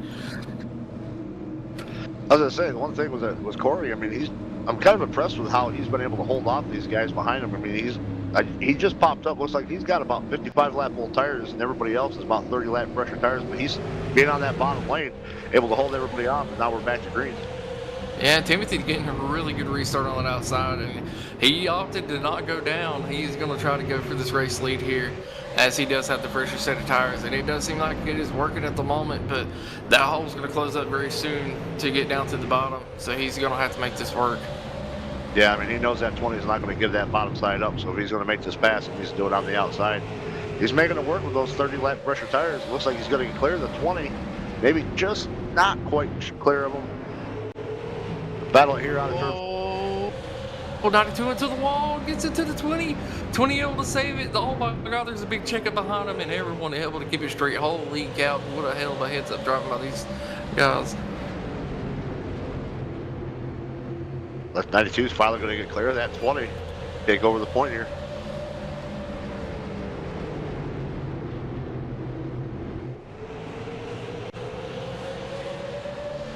I was expecting that to be a lot worse than it ended up being, but these drivers did a hell of a job keeping it straight there. Just wow. Yeah, for sure. See the 55 there, Truth Hope, back up there at P3, trying to see if he can now poke his nose into the inside of this 20 car.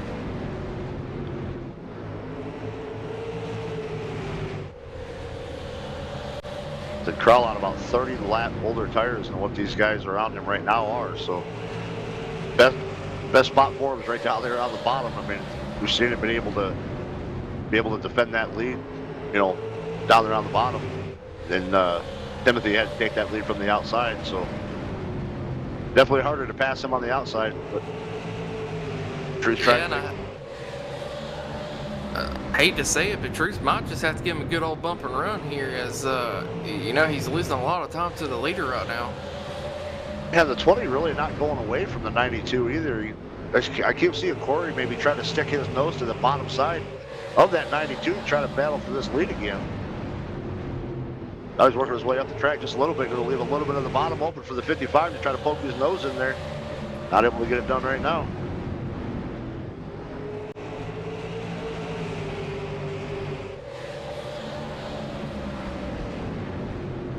Oh man, this the 20's doing a lot better job than I thought he would be to be that old with tires, but I'm very surprised Timothy's just not absolutely pulling away from everybody at the moment. Well, that tells you how good that 20 car is actually driving with those 30 lap older tires than what the 92's got. Ooh, the 20 almost got into the back of the 92 right there, as he is still looking to get back around for this lead. Yeah, I say Corey is not going to go away. He's going to try to fight this lead back. I was going to poke the nose in going into 3, see if he can get it done here. Eisman's going to drift way up the track, probably just going to roll over and give it back to him. Going to get loose. Oh, a little bit of contact. That's going to allow for Truth to get to the inside.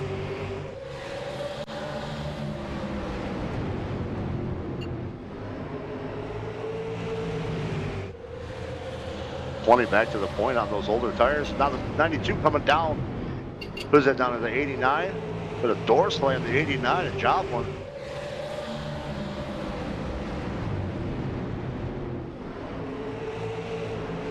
Man, just 92 trying to squeeze in a hole that wasn't necessarily there, but luckily the guy behind him did lift a little bit. Not for long, there it goes.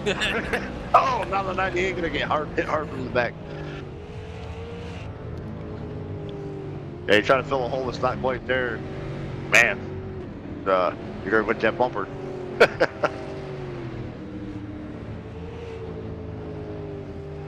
As we're getting ready to take a look back at this here. Now we're starting to see a little bit more aggressive moves as we're now about 79 laps to go here in this race. Yeah, as you see, the 92 literally just putting himself in a hole that wasn't necessarily there, as he does cut the 98 off, and it looks like 98 gave him a little bit of a bump there as the 92 did check up, and I mean the 98 really didn't have nowhere to go, and then he gets plowed into the back of as well, and just both of them getting the short end of the stick out of that situation. Yeah, it looked like 98 able to get a little bit of a better launch there off the corner, and just kind of expecting the 92 to get going, and 92 just didn't get going, and got that nose up under that rear end of the 92 and sent him around. And it looks like we're going to have Tiff, Brandon, Dennis, Corey, and Timothy coming down at the pits this time. So they're going to be on the freshest set of tires. It's the top 7 opt to stay out here, which is going to put True Token to the lead and Richie back on the outside, who has been near the front, you know, a good bit of this race here. Yeah, still see just a little bit of crinkle on the nose of that 89, but still able to keep that thing up front. Yeah, I'm very surprised he has not got that fixed, and it don't really seem like it's affecting him too much there. No, it's kind of surprising because we seen somebody earlier on in the race. I don't remember who it was. they had about the same amount of damage to their bumper, and man, it really made them push. But this 89 is going to have to try to get a really good restart, as I know Truth Hoke has been pretty quick today as well. So it's going to be... I'm sorry, I was reading some of the radio chatter here, and I just seen a middle finger out the window. Yeah, that's kind of Truth's staple around here, is that middle finger out the window. I think he was just doing that as joking around, because I think I seen somebody else put in there asking where it was. So. Yeah, I believe it was a joke, but it just caught me off guard. Thing of it is, I was just looking at this here, and Drew's going to have the bottom side here, and he's going to have control of this, but the 89's got a little bit of fresher tires than what the 55 has, so we'll see if the 89 is able to make any kind of moves on the 55 on this restart. Yeah, the 89 does still have a little bit of damage, but Truth Hoke getting a humongous launch out of there. And the 89 fighting back, trying to get down to the inside, was not able to do so, and he's still going to be fighting back on this inside, but he has Stephen Luttrell looking to the inside, trying to get back up into this first spot, as, you know, he was leading the race for the first 100 or so laps. Yeah, now we see the 80 starting to make his way back into it again. He's found himself caught up in a couple of things, and there's some banging going on going into turn one here. Looks like everybody's going to get it sorted out. But... Listen, we don't talk about Bruno, all right? I believe they were 3 wide for a little bit there, and they were battling very hard back there for about that 6th place back. Yeah, I think that was the 48 and the 20 that were kind of door banging each other a little bit there. But what a job from Stephen Luttrell to work his way back up through this field after being taken out not once but 2 times during the middle half, you know, the middle part of this race, as we are about 73 laps to go. Now I got the 48 around again in the back here. I'm gonna keep it going, but nope, we got a caution now. Not sure if he just got loose or if he had a little bit of help there, but. Yes, we're going to take a look back now. It looks like the 48 and 20 are battling side by side, coming out of 4 this time.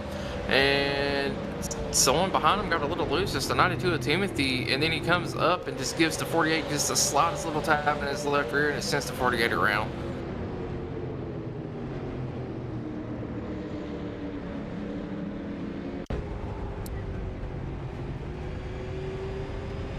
It might have been a little bit of net code as well, but I mean, that looked like the slightest bit of a tap there.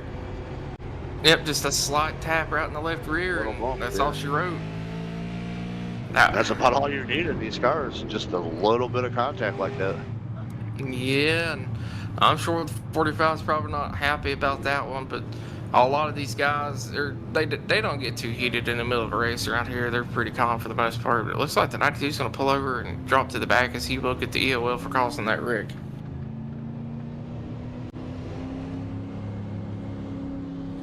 So if I'm the 98 here and I got to start in the back anyways, I'm probably just going to go ahead and opt and get another fresh set of tires here. Yeah, if you got the time, wouldn't be a bad idea, but I think usually once they give that EOL, we only got about 2 laps before we go back to green, so I'm not sure you'd have enough time to get those tires. That is a fair point, as it looks like Richie's going to be leading us back to the green. Stephen Luttrell's going to be on his outside, and I know Stephen Luttrell's hungry to get back to this #1 spot, as he was doing so good early in this race. So he's probably going to be giving it everything he has to get back up there. We're going to have Lee Cannibal starting back in that 3rd spot, and Cliff Adams working his way back up again to that 4th spot. Yeah, we've seen that happen out of the 80 for about 3 different times now, where he's just driven himself from the back to the front. But the pace lights are off on the pace car this time. I'm going to let you call us back to green, bud. Joplin there in the 89 going to restart the inside. He's going to have control of this thing. You got Luttrell on the outside. Like you said, hungry, wanting to get himself back up here to the front and start putting that gap back on this field. Is now their pace cars off into zone. 89 with the launch. 36 staying pretty good with them. Not getting too big of a jump, but going to squeeze back in there on the bottom side and hold off P2 here from Lee Campbell, allowing him not to get in there. 89 with just a little bit of that bumper damage. Man, still holding strong. Able to kind of pull off just a little bit from the 36 of Luttrell. just really surprising that little bit of damage isn't causing him as much problem as what we've seen other drivers have. Yeah, that is true, but Cliff Adamson strong on that third place spot, and I got a feeling these top three is going to be battling very hard as these laps wind down here. Absolutely, we're with about 70 or 65 left to go here. It's go time now, I think. And we're going to start seeing guys get a little bit more aggressive with their moves. Maybe start using the bumper a little bit, even though we know that really doesn't work with these cars. But it's go time now. Yeah, and it looks like True Toke was able to get around Lee Campbell, and that's going to allow for the door to open up for Andrew Tiff to possibly get around him as well. Yeah, we're going to have to keep our eye on that 55 because right now he's the man out there with the freshest set of tires. He came down there on that last caution. He's going to look to drive his way back up to the front here. Oh, now he's going to get to the inside wall. Oh, that was a very hard hit. Oh, and he goes back up and hits the outside wall too. Oh, he can't turn. He can't turn. His wheel's completely broke. Oh. Well, that is definitely not the way he wanted to use those fresh tires, I don't think, because we're back here watching Hoke on the replays. They're going down to 3 and 4 this time. And he just gets loose coming off the corner, and yeah, a little too much throttle too early. Man, just obliterated that inside wall. It's just so crazy that, I've seen people hit the wall and not get damaged, and the people hit the wall and get damaged, and he comes back up and just slams the outside wall.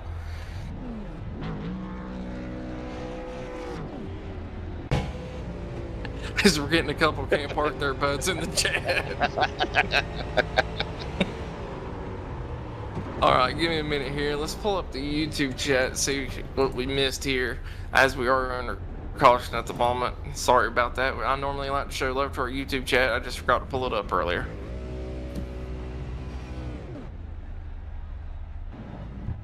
I just got to give it a minute for it to load here. But man, that was a very hard hit for poking the inside wall. I really would have thought those tires, I mean, he had about 7 laps on that set of tires. I figured they would have been worn themselves in, fairly enough. But man, it just looked like maybe got back to too much throttle too soon on that exit. Just lost traction. Yeah, it also kind of looked like whenever the car in front of him slid up and gave him some dirty air as well, it might have caused some issues. But all right, we got the chat pulled up. We got Let's Go 67 and 57, plenty of laps left. We got a Let's Go Oof a Flip, Let's Go Cliff. 67 got disconnected, trying to get back in. Broadcasting sounds good, fellas. It looks so crisp. Really good racing, great quality. We got RIP Truth Hoke. He was running a good race. And we got alright, Cliff, you got this. As it Cliff does. definitely showing speed tonight. You're having to work, drive his way from the back to the front about 3 different times tonight, but definitely showing some speed out of that 80 tonight. That is very true, and we appreciate everyone for stopping by. Please give a like and subscribe if you have not, as we got events going on all the time throughout the week. And this is a very good racing here. It does look like the caution was waived or added another lap here to it, so everyone can get some stuff sorted out and we can get lined up. But the pace lights will be off on the pace car this time. I think the 89 needs to keep that dented up bumper out of the back bumper of that pace car. Gonna hurt himself a little bit more. Did you say hit the pace car? Yeah, hit the pace car. You didn't hit everything else. I want you to be perfect. And man, we're closing in to the end of this race as we only have about 57 laps left to go, and we are back green flag racing as the 89 does get a wonderful jump there. Stephen Luttrell is going to be able to drop down to the bottom this time, and that's going to allow for Cliff Adams to take over that 3rd spot. But we do have the 48 of Matthew fighting hard on that outside, but he is just falling back as it looks like Corey is going to be able to get around him on that inside line, looking to the inside of Cliff as well, as he dug it really hard down there and got on the apron a little bit. That 48 having himself quite the eventful evening. Still finding himself up there running right now, battling for P3 on the inside of Cliff Adams in that 90 or that 80. Yeah, and he was able to make that move work, and he might be able to get around Cliff here. as Cliff has had, such a strong car tonight, so is Latrell. As Latrell's all over the back bumper of our leader at the moment, but we're focused on this battle back here for third place. Yeah, Cliff able to hold strong there on the outside. Keep seeing the 48 just a little bit loose on the exit. But you got the 98 right there behind him, hoping to strike two, as these two leaders now starting to kind of check out just a little bit. Yeah, I'm starting to wonder if Cliff's going to have to pinch him down a little bit more on the exits here. The 48 does get really loose off the corner, but able to stay on the inside of the 80.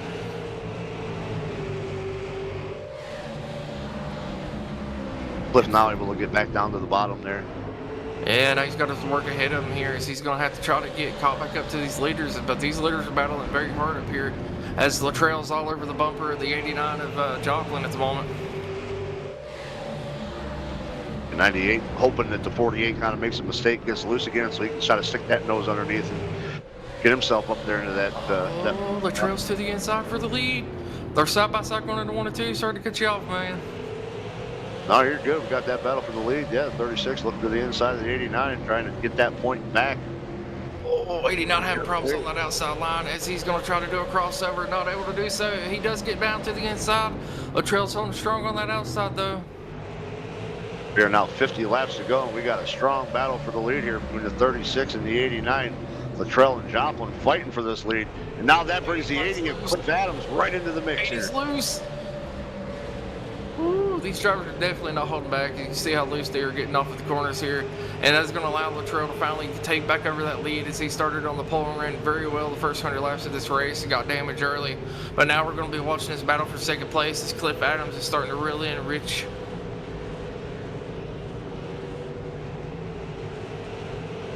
.48 almost getting the bumper of that 80. We're trying to squeeze it to the inside. He's going to hook him. Coming a mile away, a 98 hard into the outside wall. That was a very bad wreck there. I kind of seen that coming. All right, I just looked at the chat. We got a Cliff as my daddy.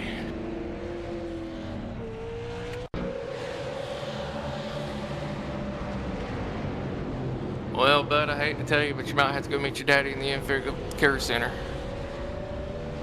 Yeah, I'm pretty sure the. I don't know. I don't know if the 80 burned his fast repair earlier, or if he didn't have enough damage to really use it. I mean, it doesn't look like he's got a lot of damage there right now, but. What an interesting call by some of these drivers finally getting, Latrell finally getting up to the lead and coming down to take another set of tires here, as we have only about 45 laps left in this run. I mean, it might not. I was gonna say, it might not be a bad call. I mean, we got 46 to go. You get yourself a fresh set of shoes on that car. Give yourself that extra speed, depending on how many other guys are going to stay out. Looks like we've got quite a few, but they're at about 25 to 35 laps on those set of tires. It might be advantageous to take a set of tires here if you could drive back by everybody in the next 40-something laps. Yeah, he might be looking for a couple more cautions as well, as we are working caution 17 of this race.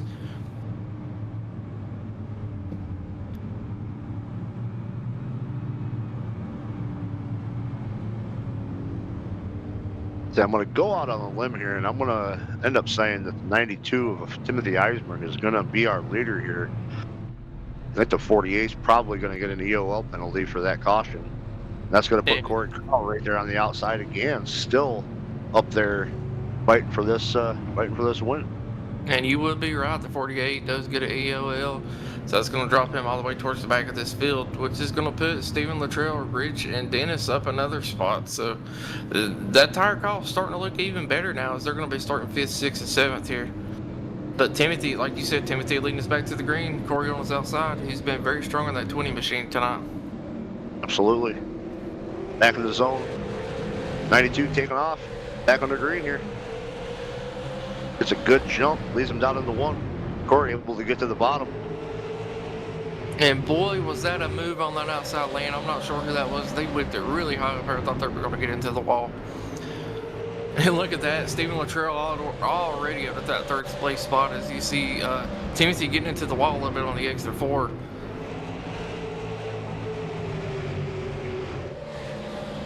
Got some good tight battles back here in the middle, about the middle of this pack. Well, I guess them fresh tires are working really well as he's already worked his way up to P2. And here comes Richie right behind him.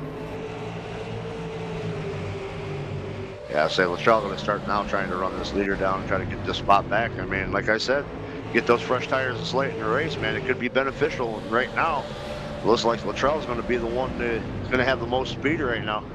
Just got to hope that he can either make this pass there on the outside or hope that the 92 makes some kind of a mistake. 92 kind of running a defensive line down the middle of the back straightaway there, not allowing the 36 to the inside.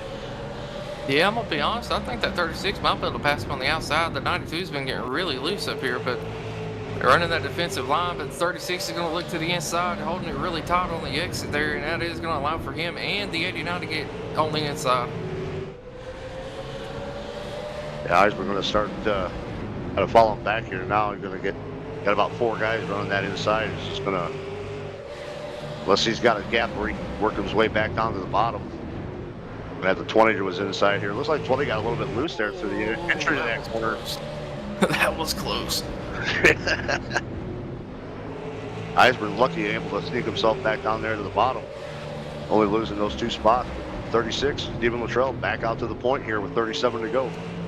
Yeah, and that 89 still got a little bit of right front damage, but doing such a wonderful job with it. I mean, he's had damage the entire race, and it's not slowed him down a bit. Yeah, it's really surprising how he's been able to maintain the speed that he has all night with that damage. Yeah, but right now it looks like it's going to be the Luttrell show as he's able to pull away from the entire field since he's gotten to the lead in that clean air. But the 89 is definitely fighting back to try to get caught up to him here. Yeah, I got about a 4/10 of a second lead right now over the 89.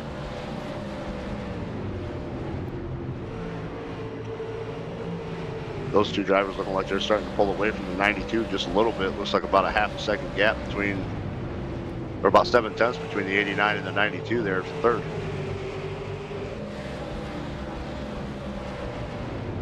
Man, just Luttrell is able to put a 10th on Joplin every time they go into 3 and 4 at the moment. But 1 and 2, they're almost dead even. So Joplin's going to get 3 and 4 figured out a little bit better so you can start reeling in our leader here and have a chance to win this thing. Yeah, Luttrell just been so strong all night long. Got caught up in that, wreck earlier on. Kind of, had to really work his way back up front, but he has had the speed. He's been kind of the man to beat, for the first third of this race, and then now here in the latter stages, approaching 31 here to go. Yeah, but let's hop on board this battle for third as he dumped on. Oh, the 92 Eisberg in the wall hard on the inside. Yeah, it kind of looked like he had a little bit of help there. I ain't even gonna lie about it.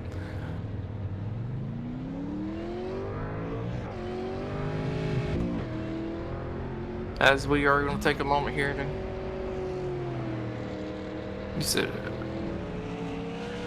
Barry Nelson looks like he's going to end up being disqualified for too many incident points for this race. So he's going to go ahead and pack it up and send it on home here. But we are going to be on board with the 92 and the 19. It looks like the 19 gets a really good run through the center of the corner back into the rear of the 92, and that's just going to spin the 92 out. And unfortunately, just a heck of an invasive job there by the 20. And Corey Cowles just shooting it to the outside and missing all that. Yeah, that was a very good job by him, but just unfortunate for the 92 there as he was having a pretty good night tonight as well. Yeah, absolutely.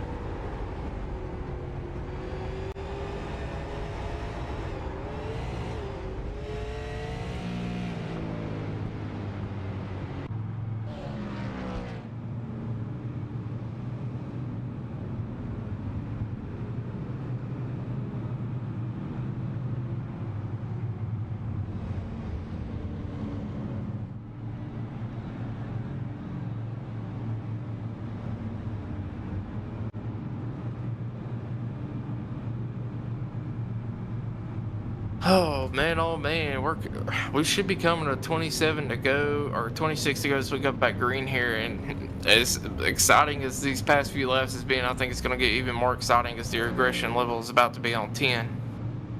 Yeah, I don't necessarily disagree. I was just thinking that myself. Like, we're closing in on 25 to go, 26 to go when we go back to green flag racing. I don't think the fireworks are over yet.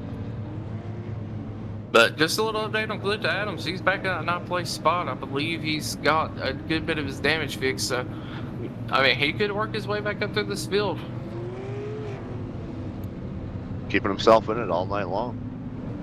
Yeah, this ain't the first time he's been wrecked and drove his way back through the field, so just keep an eye on him as we, we've still got 27 laps left. There could be more cautions, and he's going to have plenty of opportunity to gain some spots here. But the pace lights are off on the pace car this time as we're coming down the backstretch. You want to take us back to green this time?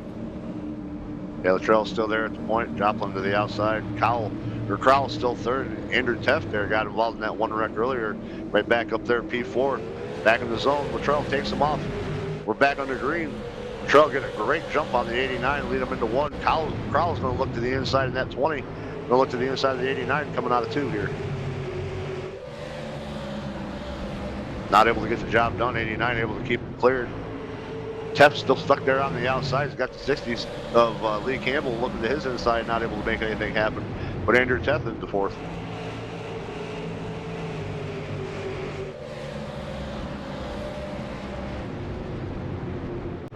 Man, and Stephen Luttrell is just so good at using these jumps from the restart to get a pretty decent lead here to the point that he's able to run whatever line he wants. And we got someone slowed down on the apron, not sure who that is, but they are coming back up on the track. That's going to send him pretty wide. Coming out of the pit road there.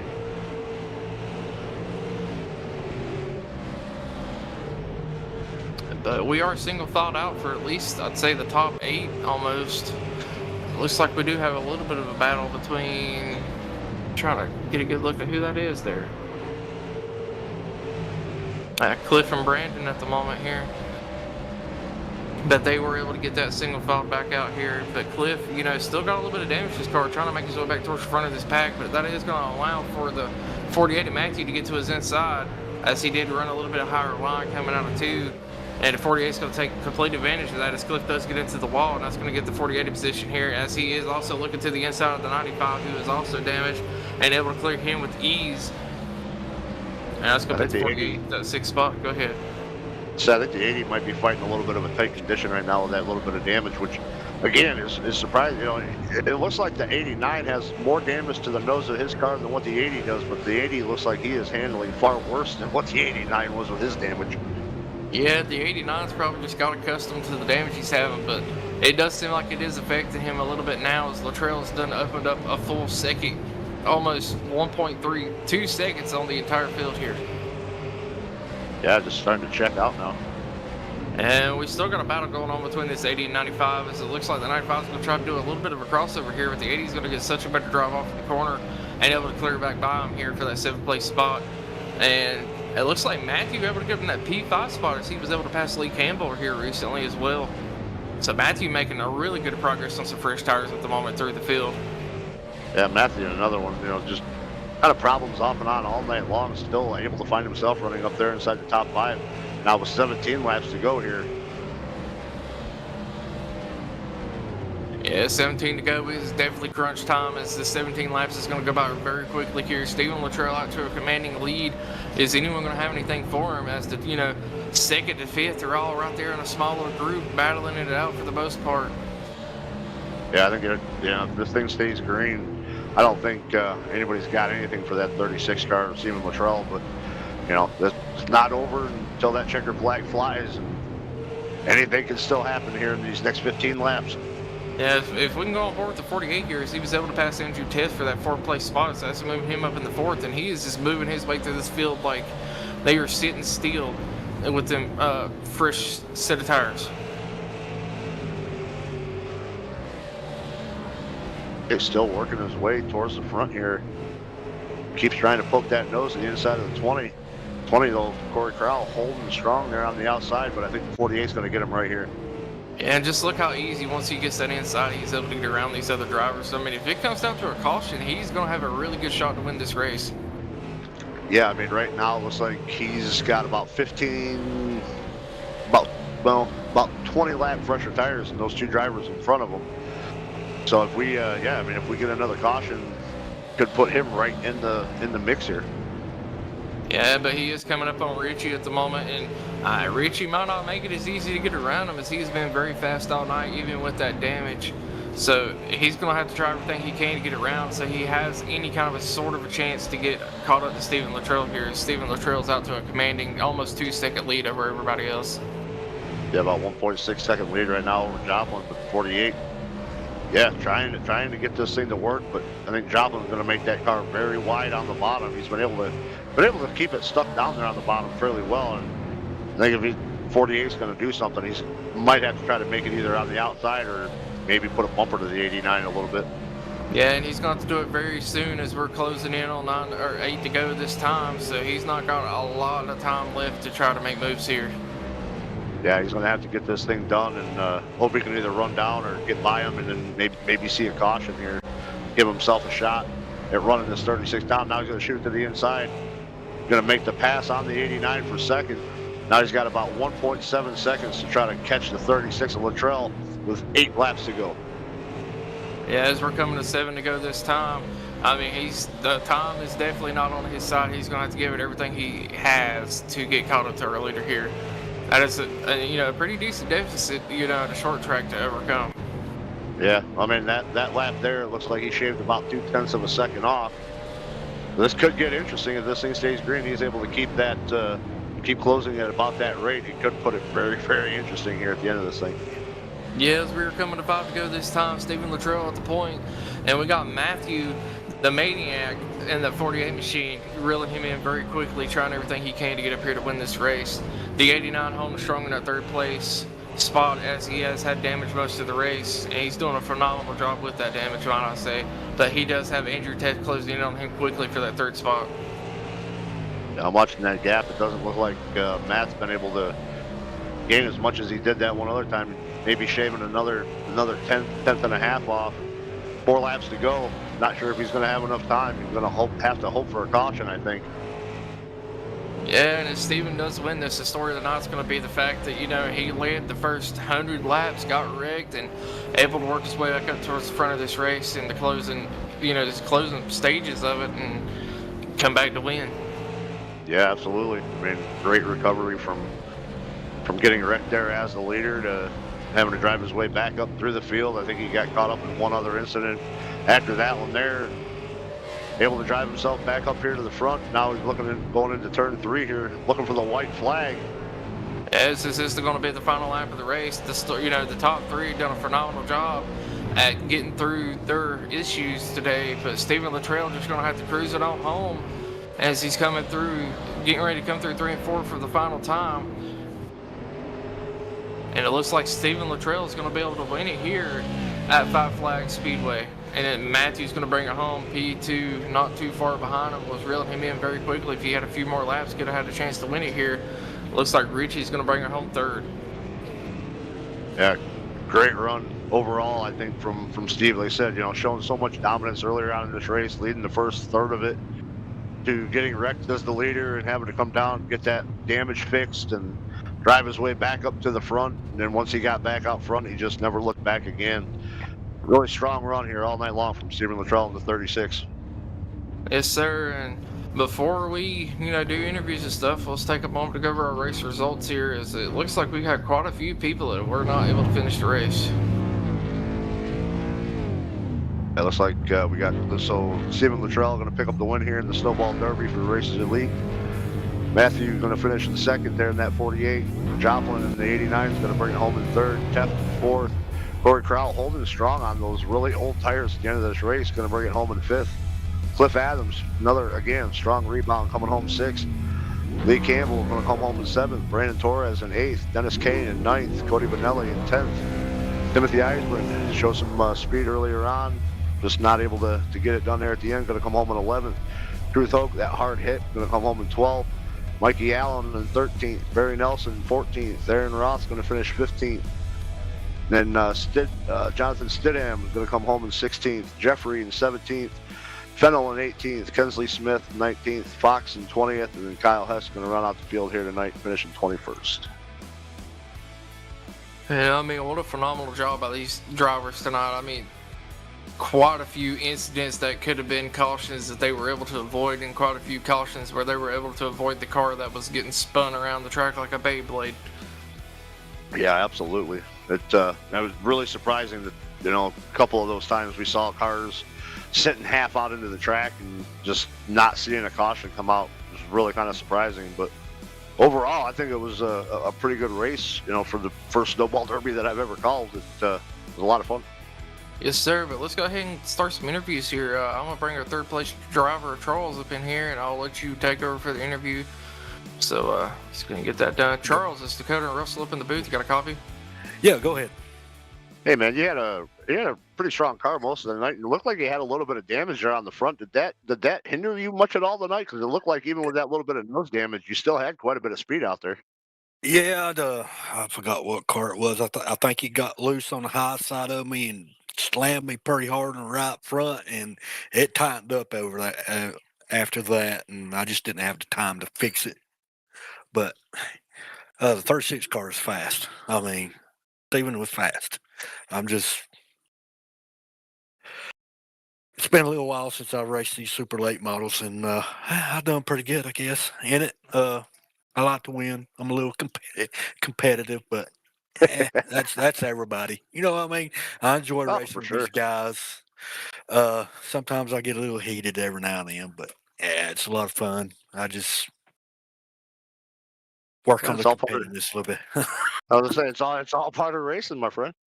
Oh yeah, it's all part of racing, and other than that, I enjoy running these little short tracks like this. It's a lot of fun, a little stress relief, might as well say, and get away from the cup car and the B car and all that. You have to go out there and race every now and then. Yeah, for sure. I mean, like I said, you showed quite a bit of speed out there all night long. I think you even led some laps out there tonight. And I mean, what was the difference? Would you say, handling wise, to learn or try to relearn coming into this car versus the other cars that we run here in the Races Elite?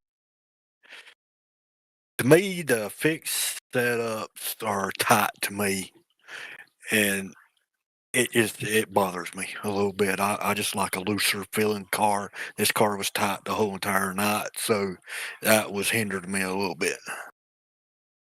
Well, you're still able to show the speed there, even with that tighter car. But solid run coming home in P3 here tonight. And I mean, after 300 laps of grit and short track racing, I guess other than winning, you can't ask for much more than a podium. So we'll go ahead and turn it over to you and let you give your shout outs.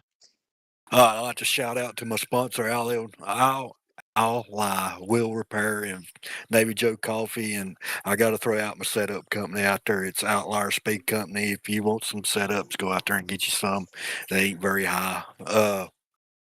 Pretty competitive.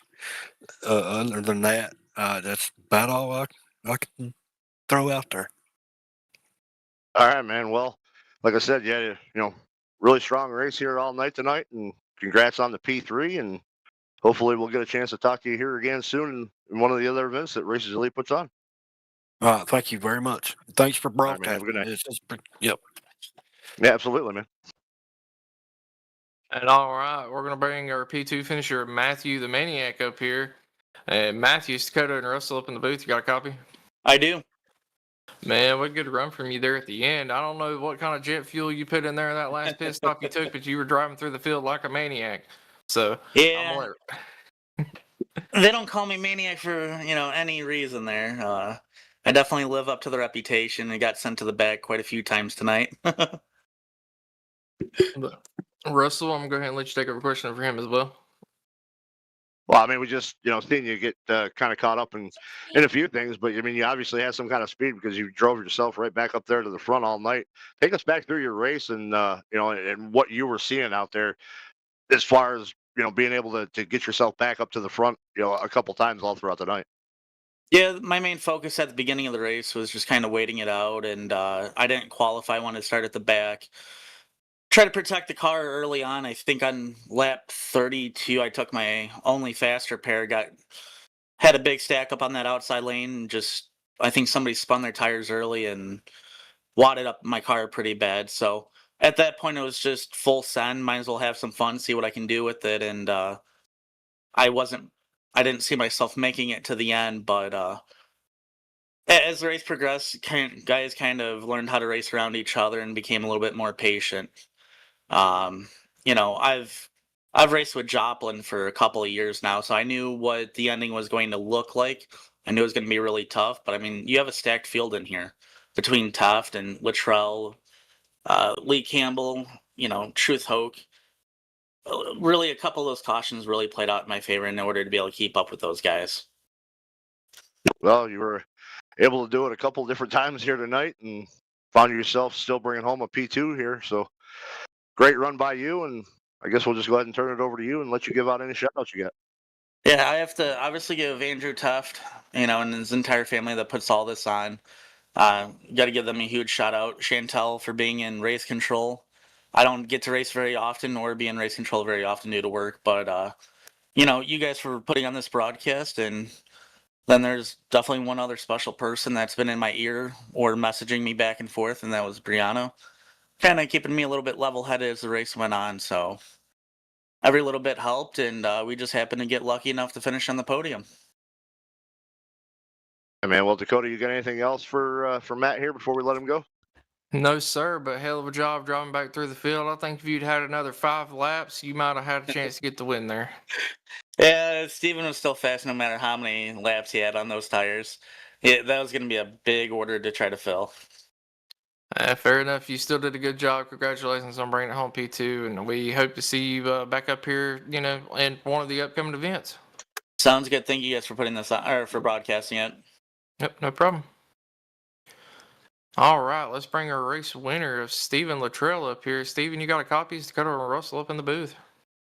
I sure do. How's it going, guys?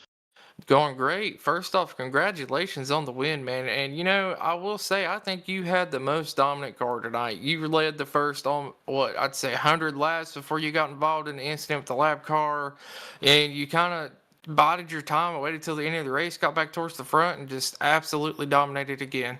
So I just need to know, what's your secret? You got a NOS bottle, some like extra strength race fuel. What you got? A weight reduction? What's going on there? Oh, I don't. I I think that it's just this track suits my driving style very, very well. I really like short tracks, tight corners, bottom feeder tracks. I really like that sort of racing. But yeah, it was a lot of fun. Other than spinning a lap car and getting a bunch of damage. But I didn't mean to hit him. He just got into the corner a little slower than I was anticipating and just kind of nudged him and it went on from there. Hey, that's just part of short track racing, man. You just meant to rattle his cage a little bit. It happens. But I mean, walk us through your race a little bit more. I mean, what was going through your head after that incident?